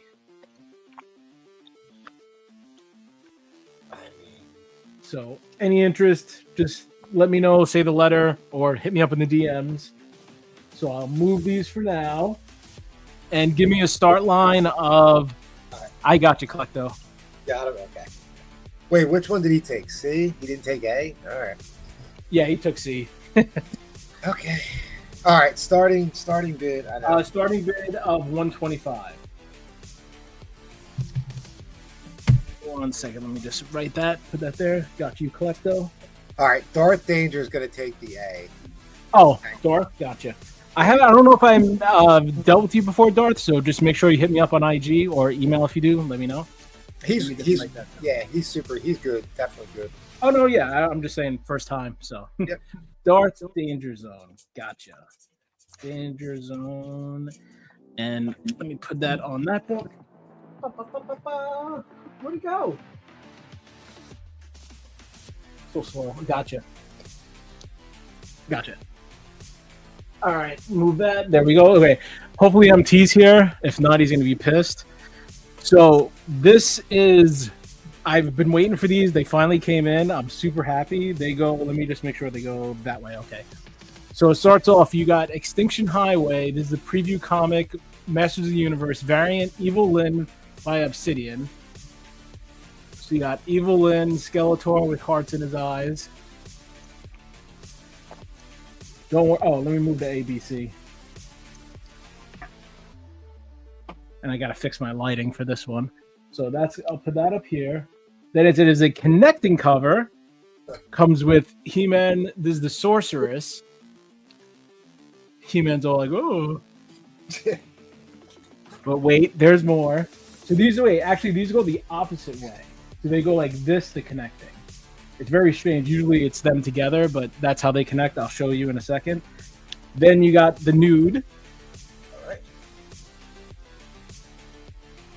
With Evil Lyn. So that I'll put here. Then you have the Sorceress nude. Yeah. Then there's even more. These are now the close-ups. So you have the close-up of Evil Lyn. This is the full set. Super hard to find, especially the whole set. And Sorceress. And supposedly they're doing a He-Man movie, so this is the time to get this stuff because this might be crazy. Oh, wow. You think they're going to get nude in the movie? Would be cool. I wouldn't mind. So yeah, this is all 6 in right now. And yeah, let me fix the lighting. Whee! That's total ass. Whatever. But yeah, this is, you got the clothed version, the nude version, and then the close-up nude.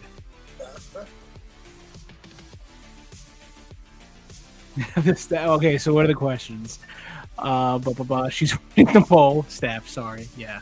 So like I could show you here. I'll see if I could do this in frame. They are connecting, even though it's very minimalistic, but they are connecting.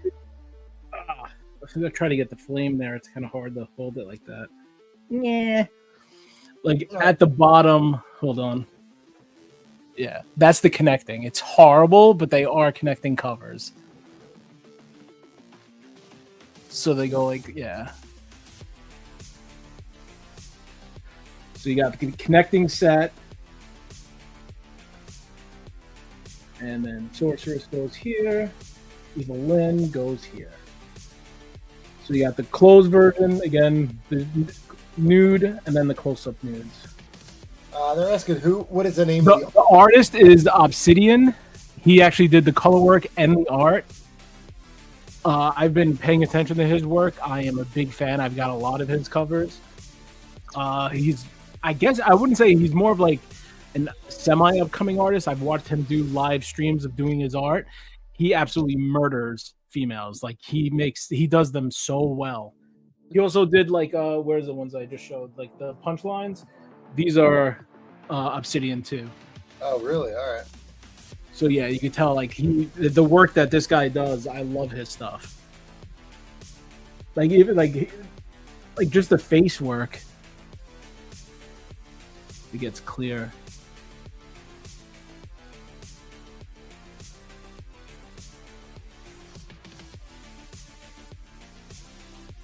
And there's his name, Obsidian.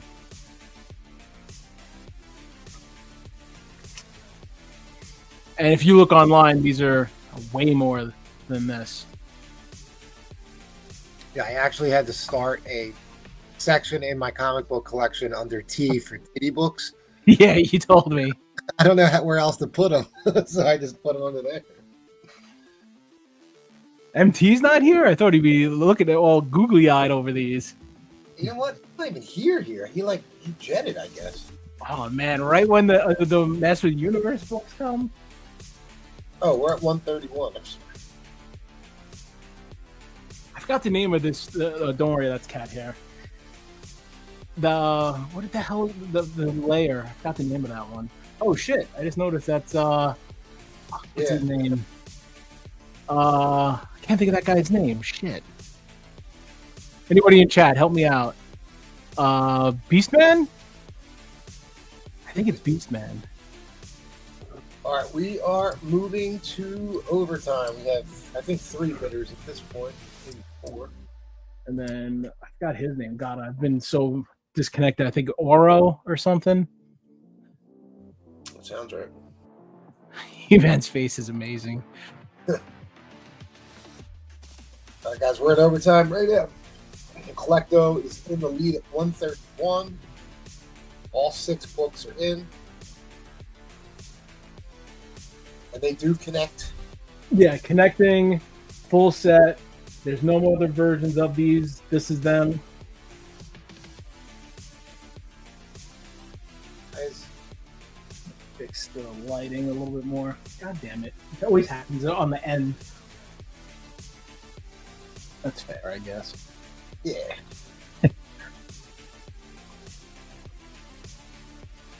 So yeah, like when I saw this set, I was like, yeah, I need this all day. And yes, Beastman, thank you. See, I remember my He-Man, my Meshes of the Universe. All right. Let me just drop this end line and then. We are not dropping the end line. Troll is going to claim the Jinx. That. Oh wait, that you mean the Troll? The here's Punchy. I would think so. Yeah, that's the only thing that was a set. I had Jinx as a solo. So let me know. Oh. It was 60 for the set. He says, of course. Yeah. Of course. Okay, I got you on this one, Troll. Back to the auction. We're at 135 to Collecto. I'm going to reset the clock. Faust is telling Teresa to get him.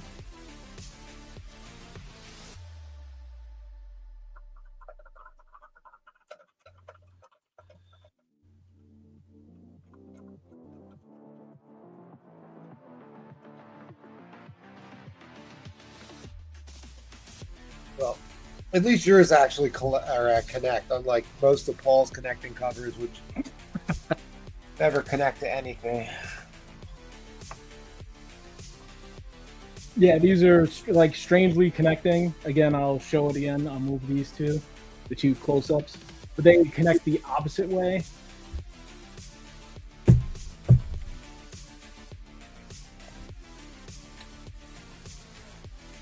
Which is kind of strange. I thought, like, when you think about the 2 females and the way that they're standing, you would think it would go this way. Yeah. But they go the opposite way. Still kind of cool. Unique. Right. Haven't seen that before. We're down to about 2 seconds. So, all right, Troll comes in at 130, right before the line. Where's that? My little painted thing. Whee! All right. We saved it. We got it. Nice recovery. Attempted fate there, and I won. It was like Final Destination. I knew it was coming. I was like, but I saved it. They're making Final Destination like I think it's 7 right now. Speaking on that, it's I have no idea why. Joel's like still looking. Collecto's winning this one. Wait, who's winning? Oh yeah, because it's 135. Yeah, Oh, Troll came in for 130. Okay, I think that was just Troll doing Troll. I'm So sorry. yeah, it might actually be Collecto. It might be over. Yeah, 135. I had to reset the clock. Oh, okay, we're good. He threw Roll it in used his wrench. He used his underbid, so that's it. Yeah, Collecto, he threw in an underbid, but you're taking this down in 6 seconds. He gets one underbid, and that's it. Who's using his wrench? And then I see Gatekeeper. I think both Vampies went. Ah, come on. Yeah. I'm sorry, Jarrell. Both those Vampies went. It was Darth Dangers and Collecto won the 2 Vampies. All right, guys, this is the last underbid. I'm not taking any more underbids, guys. This is it. There's 2 underbids. I can't bid 129. No, I'm not taking any more. That's it. What are underbids? I still don't know the concept of that. I don't get it either. I don't understand it at all. Yeah, because they let them have mulligans, like, you know, and get an extra 60 seconds. I don't know, because they underbid. It's like trying to do research or something? It's 60 more seconds to think about. Do you want to outbid the guy? So that's what they're taking 60 more seconds to figure if they want to bid. It's like in poker players. Go ahead. I'm sorry. Oh no, I was just gonna say it's like when you're watching the high stakes poker or whatever, and they got that chip where they can add 30 seconds to see if they want to outbid somebody or match the bid of somebody betting against them. That's all they do. Whether I agree with it or not, they're allowed to throw in an underbid, and it is what it is. What's all this 131, 130, 132? Yeah, I believe it's 135. I thought the bid. I see Collecto 6 bid at 130. Who got the high bid? Collecto 135, and then we got that's what you put up there. Don't worry about those underbids. You can say somebody had underbid, then you throw everybody out of whack.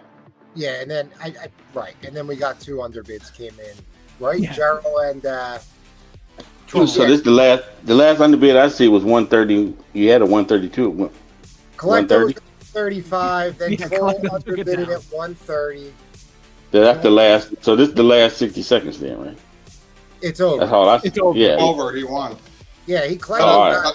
130. Oh, I'm sorry. I'm sorry. I'm looking at 2 screens. I'm sorry, y'all. I'm looking at 2 screens. That's why. An underbid could help the seller if he needed to do, like, pull something out to show somebody real quick. If he needed a little extra time, a guy can underbid to give him a little time to show it. Oh, okay. That's the only good side of it. My only question with the underbid rule is, just so I have clarity, if someone underbids and then can you accept another underbid like it happened here? Yeah. Okay, so it could just be like, and then someone else. I could have jumped in and I could have jumped in and underbid it. Well, I'm happy Collecto took it down. So Yeah, Yeah. got you.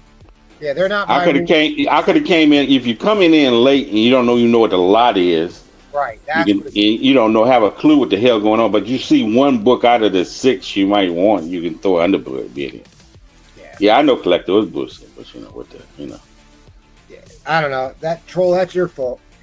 You started. It's all Troll's fault. All right. All right. I don't know if I have another round. I'll check, but yeah, I'll see. But again, thank you, and I'll hit up everybody on IG. Yeah. All right. Okay. It's 12:30. Yeah. We'll see. It might be the last round. I don't know. Shit. Lucky I'm here. Shit. Bougie crew wants to go. Shit. The Bougie crew, but the Bougie crew wants to shut it down early because they're not used to being up late. You know what I'm saying? Unless they're doing some, some of that primo heroin and cocaine they were passing out at the parade, some good shrooms. Had them climbing the lamppost. They're good shrooms they pass out. I don't even know how anybody is. I got 10 book lot here. It's Wolverine based. Mostly Wolverine. I'm just basically I am kind of giving this away. $125. That includes what's the shipping fee? The $10 shipping fee. Ooh. So it's 10. I just made it 10 books a minute, so it's only 8. We're gonna do 2 books in here. to make it a whole 10-book lot. I don't even know. I forgot what issue this is. Hellfire Club, Virgin Variant. I said 125. Oh, I ain't got to be it up there. 125. Whenever. Well, our starting bid's 125. Yeah. Come on, Bougie. All right, I'm sorry. You go there on the shrooms already? The MT must have left and you doing shrooms as soon as NG leaves. Yeah, I just started eating them. They'll kick in like 30 minutes. Oh, I'm ready to go. All right, here we go. What we doing here? I forgot what issue this is or what book this even comes from, but it's the Virgin variant of X23. I threw that in to make it one of the books I threw in to make it 10. That's the Virgin variant, and they're meant. We got a very fine copy of Wolverine Origins, issue 13. First appearance of Decken on cover. That's book 2. It's 10 books altogether. 125 includes the shipping. Death of Wolverine, the hollow foil, issue 2. First print, hollow foil, issue 2. Death of Wolverine. Wolverine, that was new, man. Wolverine, number 1, Black, White, and Blood. The variant by Philip Tan. Yeah, man. Next up, Puppeteer Lee, Wolverine's Revenge, the red band. Still in the poly bag. Puppeteer Lee, Revenge, number 1, the red band. Next up is X-Men 24, Miguel Mercado, Virgin variant of Wolverine. Next up, from New York City Comic Con 2023, I forgot what I got here. Wolverine number 1, Delado black and white sketch. What you can't see around him is the heads of his former opponents. Right. Probably can tell right there that's Sabretooth up there. Who else is up there? Well, it looks like Sabretooth. And I can't tell. Silver Surfer and some other people. Oh, that's supposed to be Omega Red. The one face you can see over there. Right on the other side, straight from him. Sabretooth is right here, or something like that. Next up, I have an extra one of these left, so we're going to go Ultimate Year-End 1, the one-shot, first appearance of Ultimate, the foil, the Ultimate, first appearance of Ultimate Wolverine.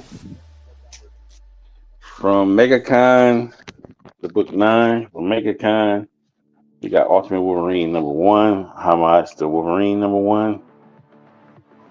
And the last book of the 10, because most of this is well over 100, it might be $200 worth of books, is from Tidal Wave Comics, issue number 1, convention exclusive, Keanu Reeves. Oh, yeah. And you get the COA, it's the trade brand, and you get the COA, and it's 4 out of 100. So there's your Keanu Reeves. There's your Ultimate Wolverine Virgin variant number 1. There's your Ultimate Year-End 1, the first appearance, Ivan Tao, the first appearance foil, first appearance of Ultimate Wolverine. 2023 New York City Comic Con, Delado, Wolverine number 1, X-Men 24, Virgin variant of Miguel Mercado, Wolverine Revenge number 1, Puppeteer Lee, Red Band, Wolverine number 1, Black, White, and Blood, number 1 by Philip Tan. We got the Wolverine, Death of Wolverine issue 2. First print, and then we got the first appearance of Wolverine Origins number 13, first appearance of Decken on cover, and I forgot what this issue is. It's sealed, so I'm not gonna go in there and find out. I had this in a slab in 98, but it's X23 Virgin variant, Hellfire Club, Gala. So there's your books, 125, 10 book lot. 125.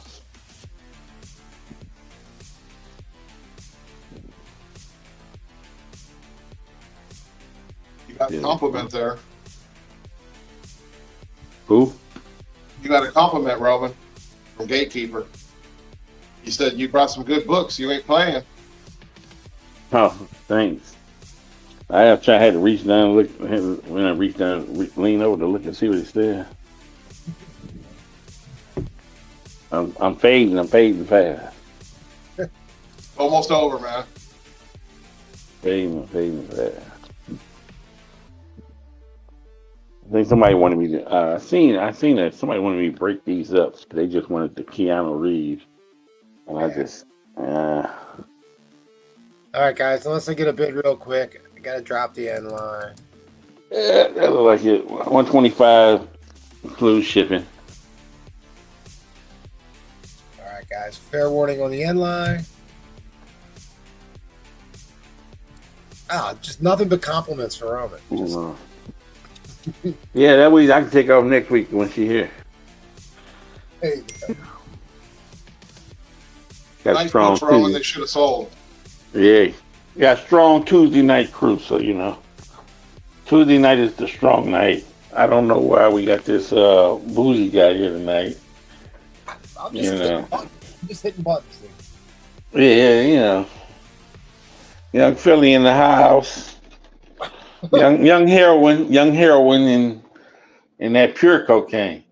That cocaine, white cocaine. They have in Philly. They was passing that out. Shooting, what they say? 6 people got accidentally shot themselves in the foot. No, only 2 people got shot. 2 people over the bathroom.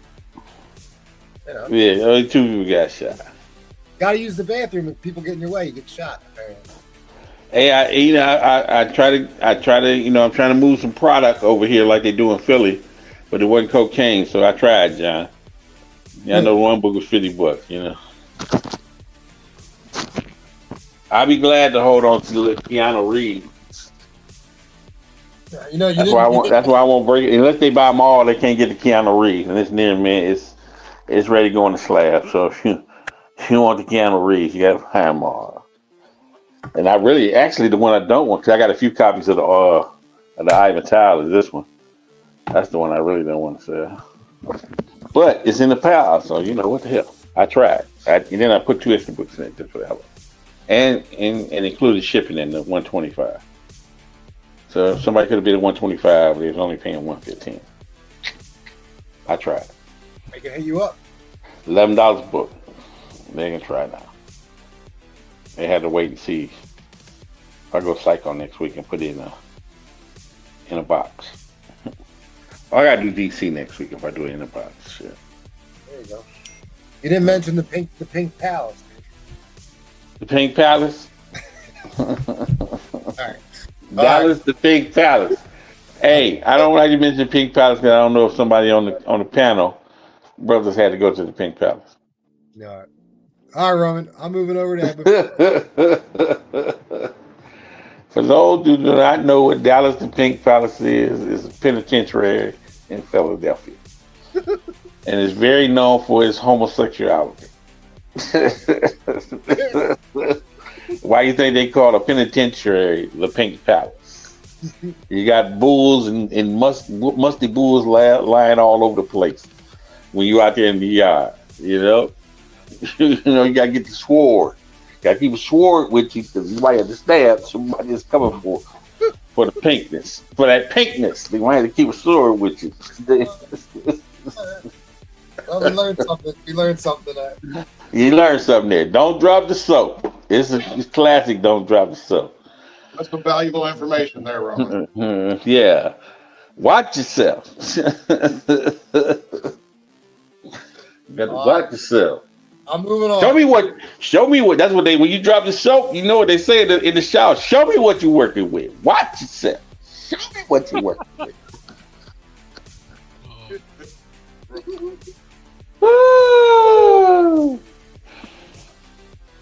Show me what you're working with. I'm going there. Good night, I mean, you got to grip that soap. You got to grip it.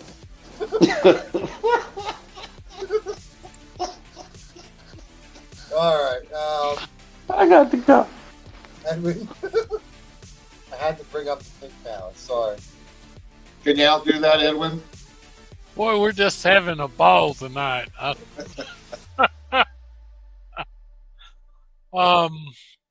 Just one more quick reminder. One of our giveaways for the Patreon. This is 1965 envelope stationery. Also, sketch pad for notes and the original MMS sticker.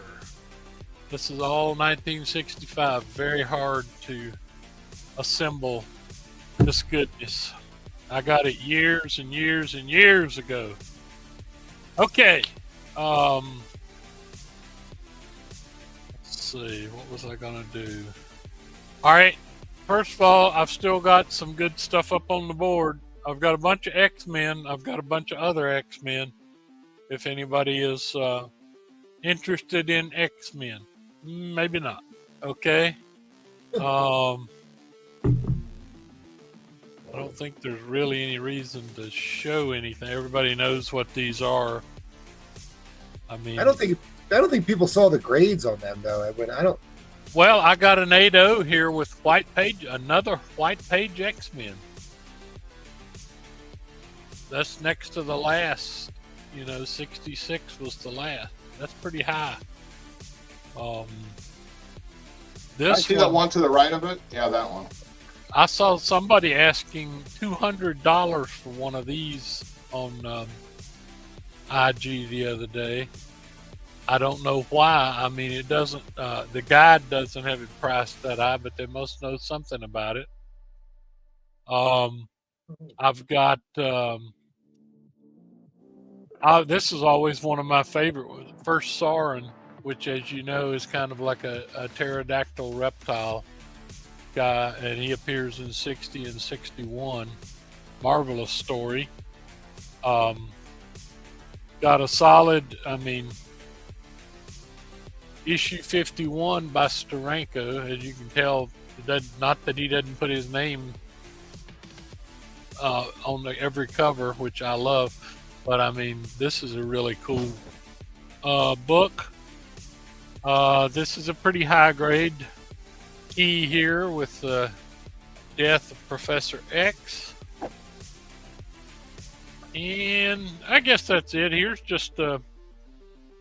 about a 5.0 that's all the way back to 37. I think that might be a Werner Roth. But that's what I got. Like I said, I'm very short on DC right now. I've been trying to get some DC, but if you got it on here and you want to sell it, put it up, because I'm ready to buy some.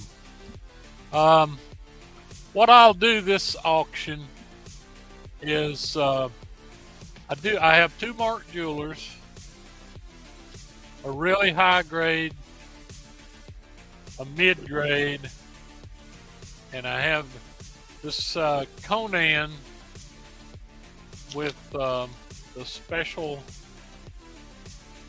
insert. It's nice too. It's an 8.0 at least, but see, it has this special insert that was only in some of them here. This one is Monsters in Your Mailbox. They wanted to get you to buy Planet of the Apes, Dracula, Conan, Deadly Hands of Kung Fu, and of course you could also buy regular titles too, but what this one was for to try to sell the magazines that they were selling at that time. And it still had the first class permit on it. But anyway, it's kind of an oddball book. I have these books priced very reasonably at $70 for the auction. I'll give somebody a shot. We'll start them at $40. That's a steal. That is a steal for two Mark Jewelers and that other one. Yeah, I don't need. That's just an outright giveaway. This book here especially makes me very happy. I mean, where I've had a lot of marked jewelers, and I don't believe I've ever had one that I could mark over a 9. I mean, there's always some problem with a marked jeweler, but this one's about as pretty as I can find. This one, like I said, I love these. I've got some of these in my collection. I've got one with the pizzazz insert. I like anything that's got, I've got one with the survey. I like anything that's unusual that wasn't in all the books. And this one is not at all a bad marked jeweler either. This is a solid 6. So there you have it, folks. Well, you're at 40 right now to Ed Craze. Okay. Well, I know Ed likes marked jewelers. I do too. I have a pretty good collection of marked jewelers, and like I said, I like all the ones that are, you know, I've got some older ones. I think the oldest one I've got when they started, I think I've got a 1970 one with Spider-Man, and it wasn't a marked jeweler. It was like a diamond insert or whatever, but I still grieve that I got greedy and sold my Secret Wars 8. I sent it to MT for a press and everything. It was a solid 9.0, and I sold that Mark Jewelers Secret Wars 8. And wow, I've been kicking myself ever since on that.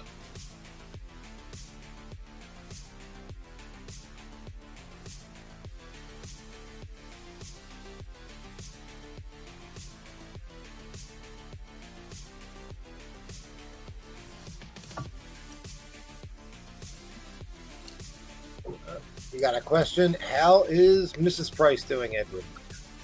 Well, it's been tough. She has, we just got the memorial service and everything done this past weekend. And her son and his wife and baby came up to stay with us, and her other son lives in Hickory. They're both doctors. And she's actually gone up tonight to spend the night with her son in Hickory. And I'm glad. She needs to spend some time with them. She's just been very distraught, and we all have. I mean, we're a blended family, but my children and her children, everybody, we consider each other to be family, and it was rough, but I think she's going to be okay. We do appreciate the thoughts and prayers that you all have sent, but I suspect I've never had to go through anything like that by losing a biological child, especially at a relatively young age. But it seems to me like the most horrible thing that could happen to a person. So anyway, I've certainly been appreciating my daughter more lately. She lives in Wisconsin, and I had not been communicating all that much with her, but sometimes these things hit home. But I really do appreciate it, because like I said, a lot of people have sent me notes. A lot of people have sent condolences. I know Mary especially has been great to keep up with. She and Jenny met when we were in Houston for the con, and they developed a friendship real quick, and we've appreciated that. I will tell her, Teresa, thank you. All right.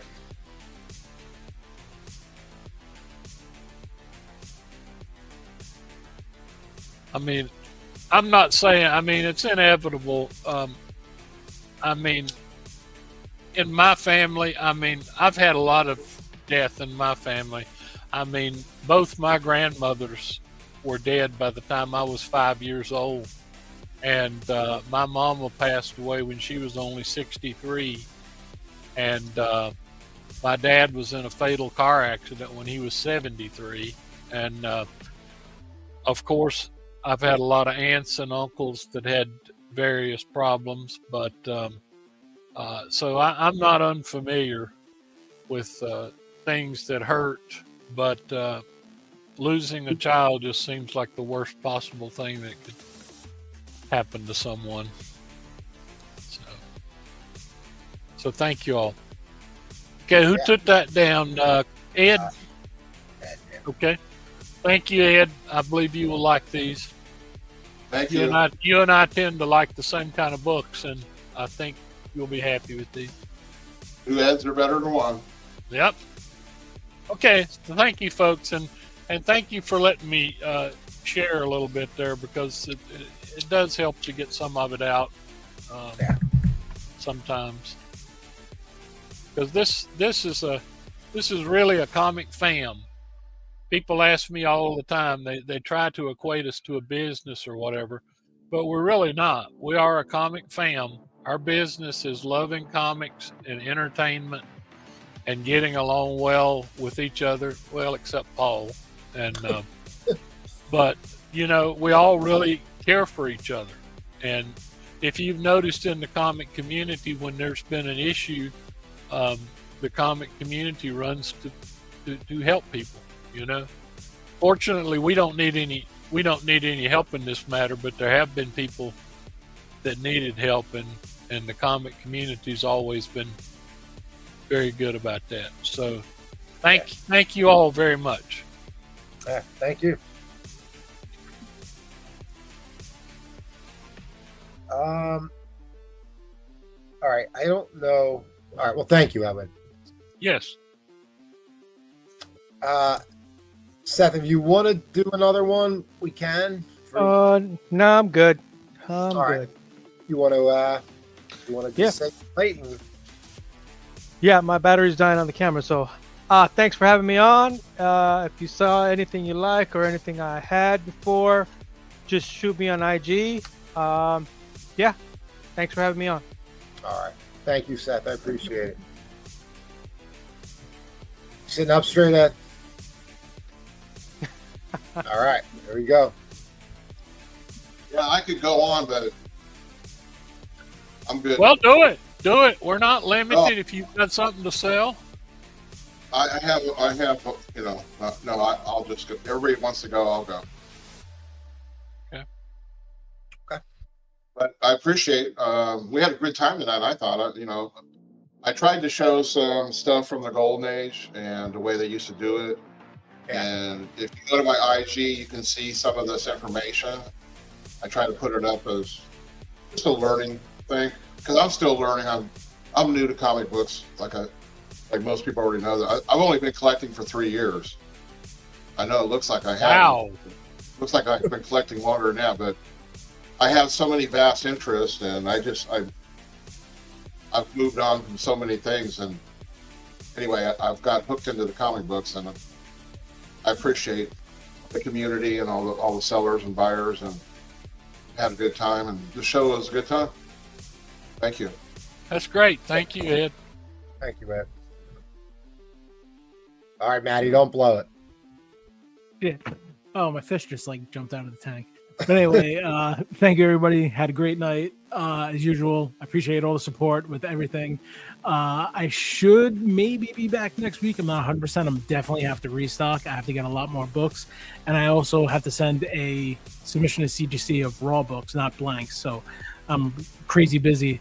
And I'm doing a couple blanks. So I will be doing coming up this upcoming month, I will have my first nude blank. So that should be interesting. So stay tuned to that.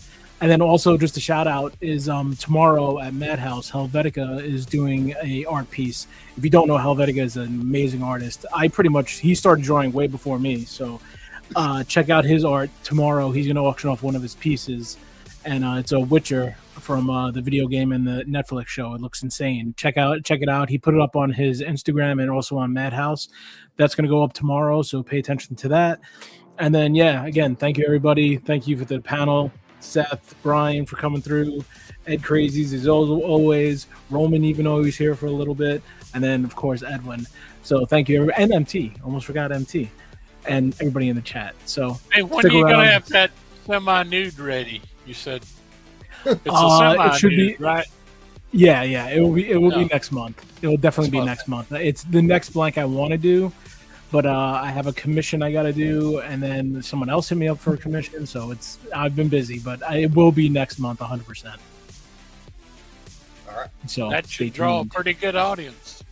Yeah, hopefully. I'll keep it a little. It's just going to be topless. It's not going to be extreme. So Yeah, I it'll got be you. okay. All right. Well, thank you, Maddie. It's much Thank appreciated. you. Always. All right. Can I stick up for Roman for a second? I think he's been doing a great job. I Did Roman bail on us? He never bails. He I don't just steps away. You have to summons him. Yeah, That's right.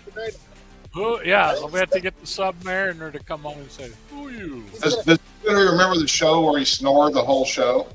Yes. Yeah. I mean, Okay, so think about that day and think about lately. It's been great. This is true. Yeah. He was he was snoring during Spider Flint sale last week. It was funny. I bought a nice pile of books from Roman tonight, and I can't wait to get them. I know that a lot of them are low grade, but I'm telling you guys, honest to goodness, I've got boxes of low grade Silver Age around here that I just pick up one every now and then to read. You know, I say, well, tonight I'll read this one, tonight I'll read that one, or whatever. It's just, they never get old to me. So, but thank you, Bree, Blake, for sticking around. Absolutely.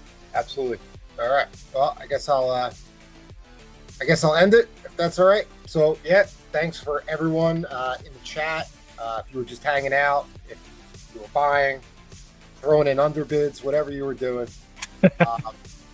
Thanks to the panel. Thanks to everybody. Edwin's right. Like, this really is a community. We couldn't do this. I mean this, without the people in the chat. We could not do this. We're not getting rich doing this. I can promise you that. We are not getting rich selling these books, but we really appreciate you guys. I am going to get rich from my OnlyFans, thanks to you guys. OnlyFans, there you go. But not selling comic books, but from my OnlyFans. So I think that's a wrap. We'll be back Thursday night with the Bougie crew, and So thanks. The Spider Flint and MP night. Yeah. Yeah, Spider Flint. I think isn't Robin? Is Robin going to be on? I think they said Robin's going to be on Thursday. I thought Sal or Val was coming over to Thursdays, bringing some Canadians. Okay, I'm not sure. I know Thursdays is always a good night for us. And just to mention, I hated I had to miss it, but Paul's pop-up did very well. They didn't. I don't think they had but 4 or 5 sellers, but they finally got Mr. Collector on there, and we got Caroline back, and I noticed they had a lot of views. So I think they did very well Saturday night. They came to say goodbye. There's Roman. Well, is that always the end of the show? We're about to. We're waiting on you, Roman. I'm sorry. Just want to give you a little bit of advice out there. Ain't nothing funny when your spine is on the line. You know what I'm saying? When your spine. I'm sorry I brought it up. I shouldn't have brought it up. I don't know why. Oh, when I talked you up. So look, I'm just saying, you fighting with him and the other one. You know what I'm saying? You're a joint. You know what I'm saying? Well, you can be a joint. You know what I'm saying? But if you get knocked out, you're definitely a joint. You know what I'm saying? Because he owns you. Once you fight with him, he knock you out. He owns you. So always remember to tell him that you're straight, and don't hear that stuff when they say, "Yeah, even a noodle is straight till it gets wet." Okay, so wow, I take back what I said. All right. I was in the other room when. If you ever watch the video, you see my man with the big hat, Gilly the Kid. That was all for Philly. That was everything for Philly. The Gilly the Kid. His cousin Wallow was locked up for 20 years, and he had to stay up in the Pink Palace from 18 to 38. I think they let him out early or something, you know. But he's supposed to do 20 years up there. He got stories on, you know, Gilly the Kid and Wallow. And they both from Philly, and he tells some of the stories he knows from up in the Pink Palace. And he was telling one then. Google Pink Palace. Yeah, the Pink Palace, Dallas, the Pink Palace. That's in Pennsylvania. So, you know, it's just hilarious. If you go in there and you just put Wallow and Gilly, and they telling, you know, even when they were telling he's telling the story about don't drop yourself. So it was hilarious. They was telling that story to Kevin Durant, you know, the basketball player. He was under the table laughing. They just be telling those stories. It's hilarious. He tells those stories. Then, you know, his cousin picks with him while he's telling those stories, you know. So you gave the buns up. I mean, come on, man, don't play with me like that. So, you know, they just go back and forth the whole time. But there is a jail in Dallas, Pennsylvania. I guess there is one in there. That's the pen, and you go there, that's big time. That's where you run into the Husky Bulls. That, you know, the bull can be husky as hell. And if we all like 5'11", 200 pounds, 220, and the bull is like 6'4", damn near 300, you know, you go out to get that sword to protect yourself. But I'm not giving up mine. I'm not giving up mine. All right. Stories we had to deal with from that state of Pennsylvania. We the mushrooms and the heroin and the cocaine, and people shooting themselves in the foot at the parade for the Super Bowl, and drones was flying above, just dropping down little bags of cocaine and heroin while everybody was at the parade. It was a beautiful thing. Shout out to Philadelphia. I'm really proud of it. All right. Well, thank you, Roman. Yeah. All right. Good night, everybody. That's everybody. Good night, folks. Yeah, don't get caught up at Dallas the Pink Palace. Don't get caught up at Dallas the Pink Palace.